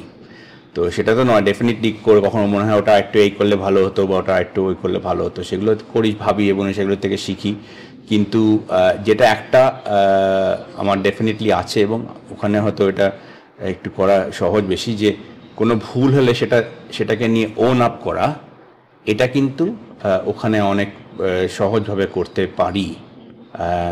খুব একটা লোকে ঝাঁপিয়ে পড়ে তোমাকে ব্লেম সবসময় করবে না, যদি দেখে যে তোমার একটা চেষ্টা আছে জিনিসটাকে ইমপ্রুভ করা। নিশ্চয়ই তাতেও তোমার কমপ্লেন্ট আসে, কেস হয়, লিগ্যাল কেস হয়, কিন্তু ইম্পর্টেন্ট ব্যাপার হচ্ছে যে ওই যে ভগবান নয়, এই ব্যাপারটা যেন প্রথম থেকে মাথায় থাকে। যতই লোকে মানে বোঝানোর চেষ্টা করুক যে ডাক্তাররা ভগবান, ডাক্তাররা ভগবান নয়, ডাক্তাররা প্রফেশনাল। তো সারাদিনে কোনো পেন্সিভ মোমেন্ট আসে না? সময় কই পেন্সিভ মোমেন্ট হওয়ার? পেন্সিভ মোমেন্ট হলে ঘুমিয়ে পড়ি, কারণ ঘুমটা তো হয় না বেশি। পেন্সিভ মোমেন্ট হলে একটুখানি রেস্ট করে ঘুমিয়ে পড়া। আচ্ছা, একটা প্রশ্ন করব না প্রমিস করেছিলাম, এর জন্য একদম লাস্টে করছি। সেটা হচ্ছে, এত বছর হয়ে গেল বিয়ে তো করোনি, এবার অ্যাডভাইস, এবার কেন করোনি তার মধ্যে ঢুকছি না, তোমার কি মনে হয় বিয়ে না করলে সেই জিনিসটার একটা ইনফ্লুয়েন্স আছে এত কিছু করার, মানে যাতে ওই দিকে কোনো টাইম দিতে হচ্ছে না বলে?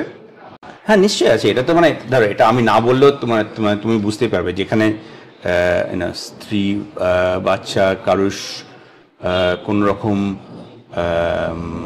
তাদের লাইফে জিনিসপত্রে তো তোমাকে ইনভলভ হতে হচ্ছে না, সেখানে তোমার এক্সট্রা টাইম তো থাকবেই। আমি শনিবার দিন সকালবেলায় প্রত্যেক শনিবার সকালে বেরিয়ে যাই গলফ খেলতে। আমার যদি সঙ্গে পরিবার থাকতো সেটাকে আমি করতাম না, অন্য কিছু হয়তো করতাম। আমি যে মিটিং করি বা রাত্রে তোমার কখনো কখনো আমি যেহেতু আমেরিকার সঙ্গে মিটিং করি, রাত্রি 10:30 11টার সময় মিটিং হয় আমার, বা পরের দিন সকাল 6টায় বেরিয়ে যাই। আমি প্রায়শই 6টা 6:30 বাড়ি থেকে বেরিয়ে যাই, ফিরতে 8টা 8:30 9টা হয়। তো আর মাঝখানে কোনো রকম বা বাড়ি কোনো প্রবলেম আমাকে দেখতে হয় না, কারণ কোনো প্রবলেম নেই মাত্র মা ছাড়া। সুতরাং সার্টেনলি স্ট্রেস লেভেল থেকে এবং তোমার টাইম লেভেল থেকে ইট ডেফিনেটলি অ্যাফেক্টস। কতটা সেটা তো বলতে পারবো না, কতটা ম্যানেজ করতে পারতাম বা কতটা অন্য কাজগুলো এর সঙ্গে করতে পারতাম, কিন্তু ইকুয়ালি আমরা অনেককেই জানি যারা বিবাহিত পরিবার আছে এবং তারা অনেক অ্যাচিভ করেছে। সুতরাং আই এম শিওর যে এটা করা সম্ভব। আমার ক্ষেত্রে দেখেছি যে হ্যাঁ সার্টলি আমি অনেক টাইম বেশি পাই, ওটা নিয়ে ভাবতে বেশি হয় না। ঠিক আছে, এটাই লাস্ট প্রশ্ন করব যখন বলেছি, তাহলে এটাতেই থাক। আর হ্যাঁ, আমাদের দেশে কিছু যদি করার সুযোগ হয় তাহলে করলে আমরা খুশি হব। না, সুযোগ আমি নিশ্চয়ই, আমার কাছে কোনো রকম সুযোগ এলে আমি সবসময় ওপেনলি এগুলো দেখব। আমার কারেন্ট সিচুয়েশনের সঙ্গে কতটা কি করা সম্ভব। কিছু কিছু লোকের সঙ্গে মাঝে মাঝে কথা নিশ্চয়ই হয়, কিন্তু এখনো কংক্রিট কিছু অফার আসেনি বা কোনো রকম সুযোগ তৈরি হয়নি। বাট হলে definitely I will look at it positively. চলো, thanks a lot. Thank you. অনেকক্ষণ সময় নিলাম, এবার আমরা চাইনিজ খাবো।